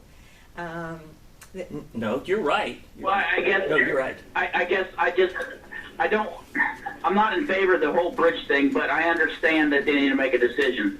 But so I guess that's the question for them. Okay, we make a decision on something. Can we pencil that back to November when we feel that we might have another decision made at that time? Or before then, I mean. Yeah, can we, Mike, here, can we make this contingent upon doing something with the football field so the track is done after the football field? We're not ready to do anything tonight on the football field, but maybe even by the next meeting we could be. But do we need to get on their, are they going to take us off their calendar that we have to do something tonight, or can we? Yes. They're going to take us. They're going to take us off? But let me tell you, I think John might have a question for you, right? John's got. Okay, so in a meeting that. He can't do that. Right. Okay. I thought maybe you wanted me to answer the question. Here, hand me your okay, so. Text it to me. Just to clarify, if I might, you know the shape that the track is in, and you know that we weren't, even if we would have had good help in the county, you wouldn't have been able to have a track meet, and you haven't been able to have a track meet for a couple of years. You can decide whenever you want. You can decide tonight, you can decide in July, you can decide next year. What I want you to understand is that you keep putting it off, and your kids don't have a track. And if you don't decide very quickly, they're not going to have a track next year. They're not. And I agree with you, Jeannie, and we need to make that decision because we've been pushing it off. But I don't want to get the cart before the horse. I mean, right. I guess, okay, say we make the decision. Can this be done? And I guess that's a question for them. Can it be done in November? Does it have to be done during the summer? So I don't think you want to do a track during football season. No, not during football season. After football season, after we do a football field. So let's say it's February. I see what you mean. So my understanding is that when you do a track, you need to have a certain temperature outside, right, for asphalt and all of that. Yes, for all the asphalt. Yeah. So the answer is yes if you have a nice November, and no if you have a crummy November. But sure. But we don't start track until March. And even this year, think back in November when we were talking about this, we thought we had, if we passed something in December, we would still have time to actually make a track by track season. So last year we thought we could, without the football field, we thought we could go ahead and do something in the fall. So I don't see how we can't possibly, especially if we have these guys lined up to the last football game, they start working on the football field, even if it takes a couple months. I still think we have enough time to do a new track, and then we're not crossing, we're not building a bridge, we're not doing all that. I still think we can get that in there if we line everything up and have it our ducks in a row. Even in crummy weather, you can't bank on warm weather for asphalt in January and February. Yeah, you can't. But you don't need a big window. You can't. No, but see, if the decision were made, then they would start on the track. They would work on it this summer. Is what we were. Yeah, this summer. Yeah. But then we got to Then we work got on a the bridge. football field with a bridge. Yeah, And that's right. Yeah. I'm actually not for that right now. But if Okay. they need a decision, I'm willing to vote on one of the proposals contingent upon what after a football field. And if we don't get a football field, they just got to wait.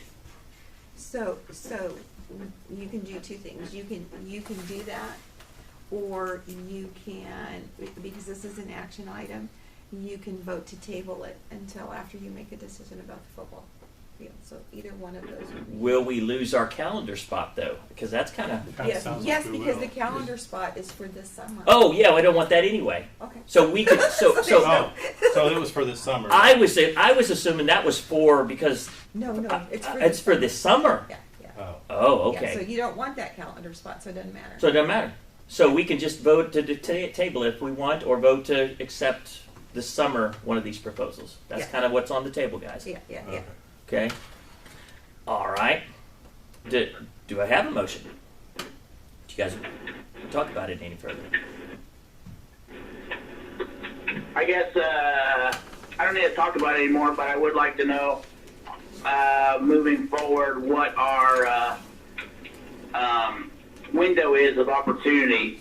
As far as I understand the temperatures and so on and so forth, but I would like to be more educated on, can it be done at 50 degrees, Yeah. 30 degrees, 80 degrees? Give me a number. Well, I think it's 55 degrees if I remember Yeah. right. They don't start. because you're right. You checked that out in November of last year.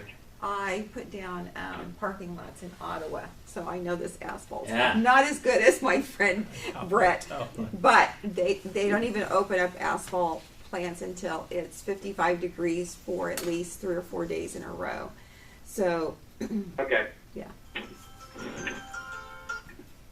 Sorry. What was that? That was my phone, I'm sorry. Okay.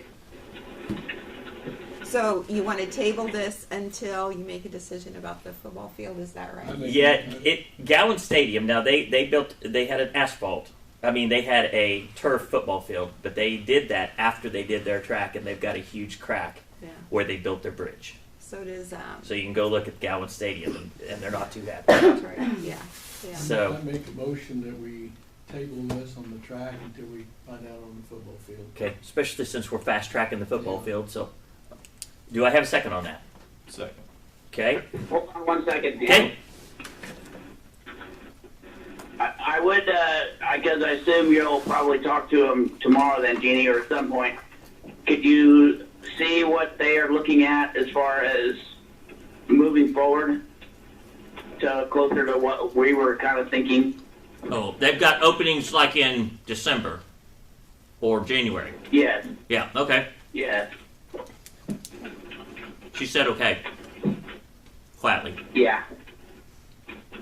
I didn't. No. She said okay, Mike. Yeah, I will. Okay. Any other questions on that? If not, all in favor, raise your right hand or say yes to table it. Yes. Opposed, same sign. Motion carries. Okay. We will go down to. With Go ahead. Dan, Yeah. with that being said, we need to probably push whoever along a little bit quicker on that, because I don't want to go a whole nother year without a track. So I want to move this along as diligent as we can, because I still feel we need a track by next spring. Oh, me too, Mike. And I tell you what, you probably didn't hear, but we're going to see if we can't have a special meeting very soon with Brock and Brett, so we can get on with the football, so we can at the next meeting possibly get both of them done, get on the schedule for both, so we've got this all ready to go as soon as football season is over. Okay. And if we don't have a football season, guess what? We start at it. But Yeah. but I agree. I don't want to put this off, but I would like to see the football field done first. After 4 years of everybody telling me to wait. I think this is the prudent thing to do. So, but we're going to try to do that soon. So Jeannie will probably get in touch with you tomorrow, Mike, and start getting schedules of everybody, and we'll try to push this thing up so we can get the special meeting done with those two. All right. Okay? All right, we'll move on to items for discussion. So I put this on thinking that you had already met. So this is, this is not an action. This was just a list. This is the list that you looked at. So as soon as you We'll try to have a get chance- together. Yeah. have a chance to meet, then let me know. Yeah. And Okay. So. Yep. All right. Okay, so we'll just move on. Executive session for non-elected personnel. Goodness, 10 minutes. I don't think I'll need that, but I always need more than I think. So 10 minutes. So do I have a motion to go into executive session? Jeannie, do you want to be in a? I don't care. It's up to you. Let's just do it with the board, and we can call Jeannie in if we need. Is that okay? Mike, are you driving alone? Yes, I'm alone. Yeah, sure you are.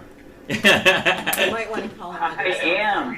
Oh, Right. because we're gonna move to a different room. So hey Mike, in a minute, I'm gonna call you on my cell phone because we're gonna leave this room and go into the conference room.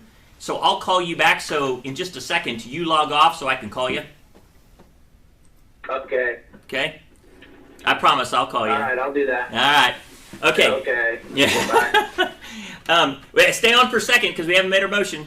And do I have a motion to go into executive session for 10 minutes? Just the board going in and coming out at 10:10. 10. So- It's already 10. So moved. I second. Okay.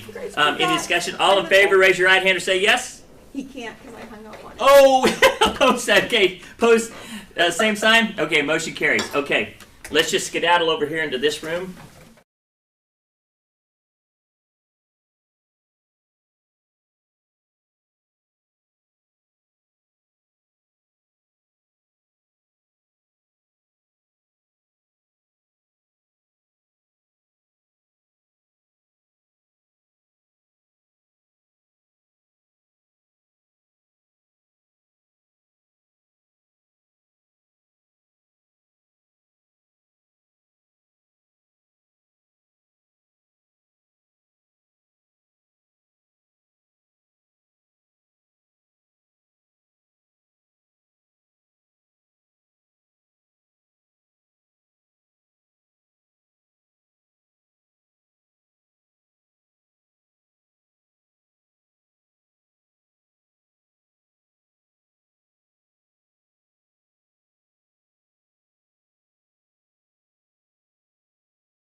Okay, now, you ready? Okay, we need to go back into executive session. So do I have another motion to go back into executive session to discuss non-elected personnel for 5 minutes, including the board and Jeannie this time? Do I have that motion? So moved. Do I have a second? Second. Okay, all in favor, raise your right hand. Opposed, same sign. Motion carries. So we'll come out at 10, 16, 10:16, because it'll take us a minute to get there. And I'll call Mike.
It's 10:16. We're out. Okie dokie. Do I have a motion to adjourn? So So moved. moved. I'll second that. Okay, Christy, take it. Whatever you pick, Christy. Okay. All in favor, raise your right hand.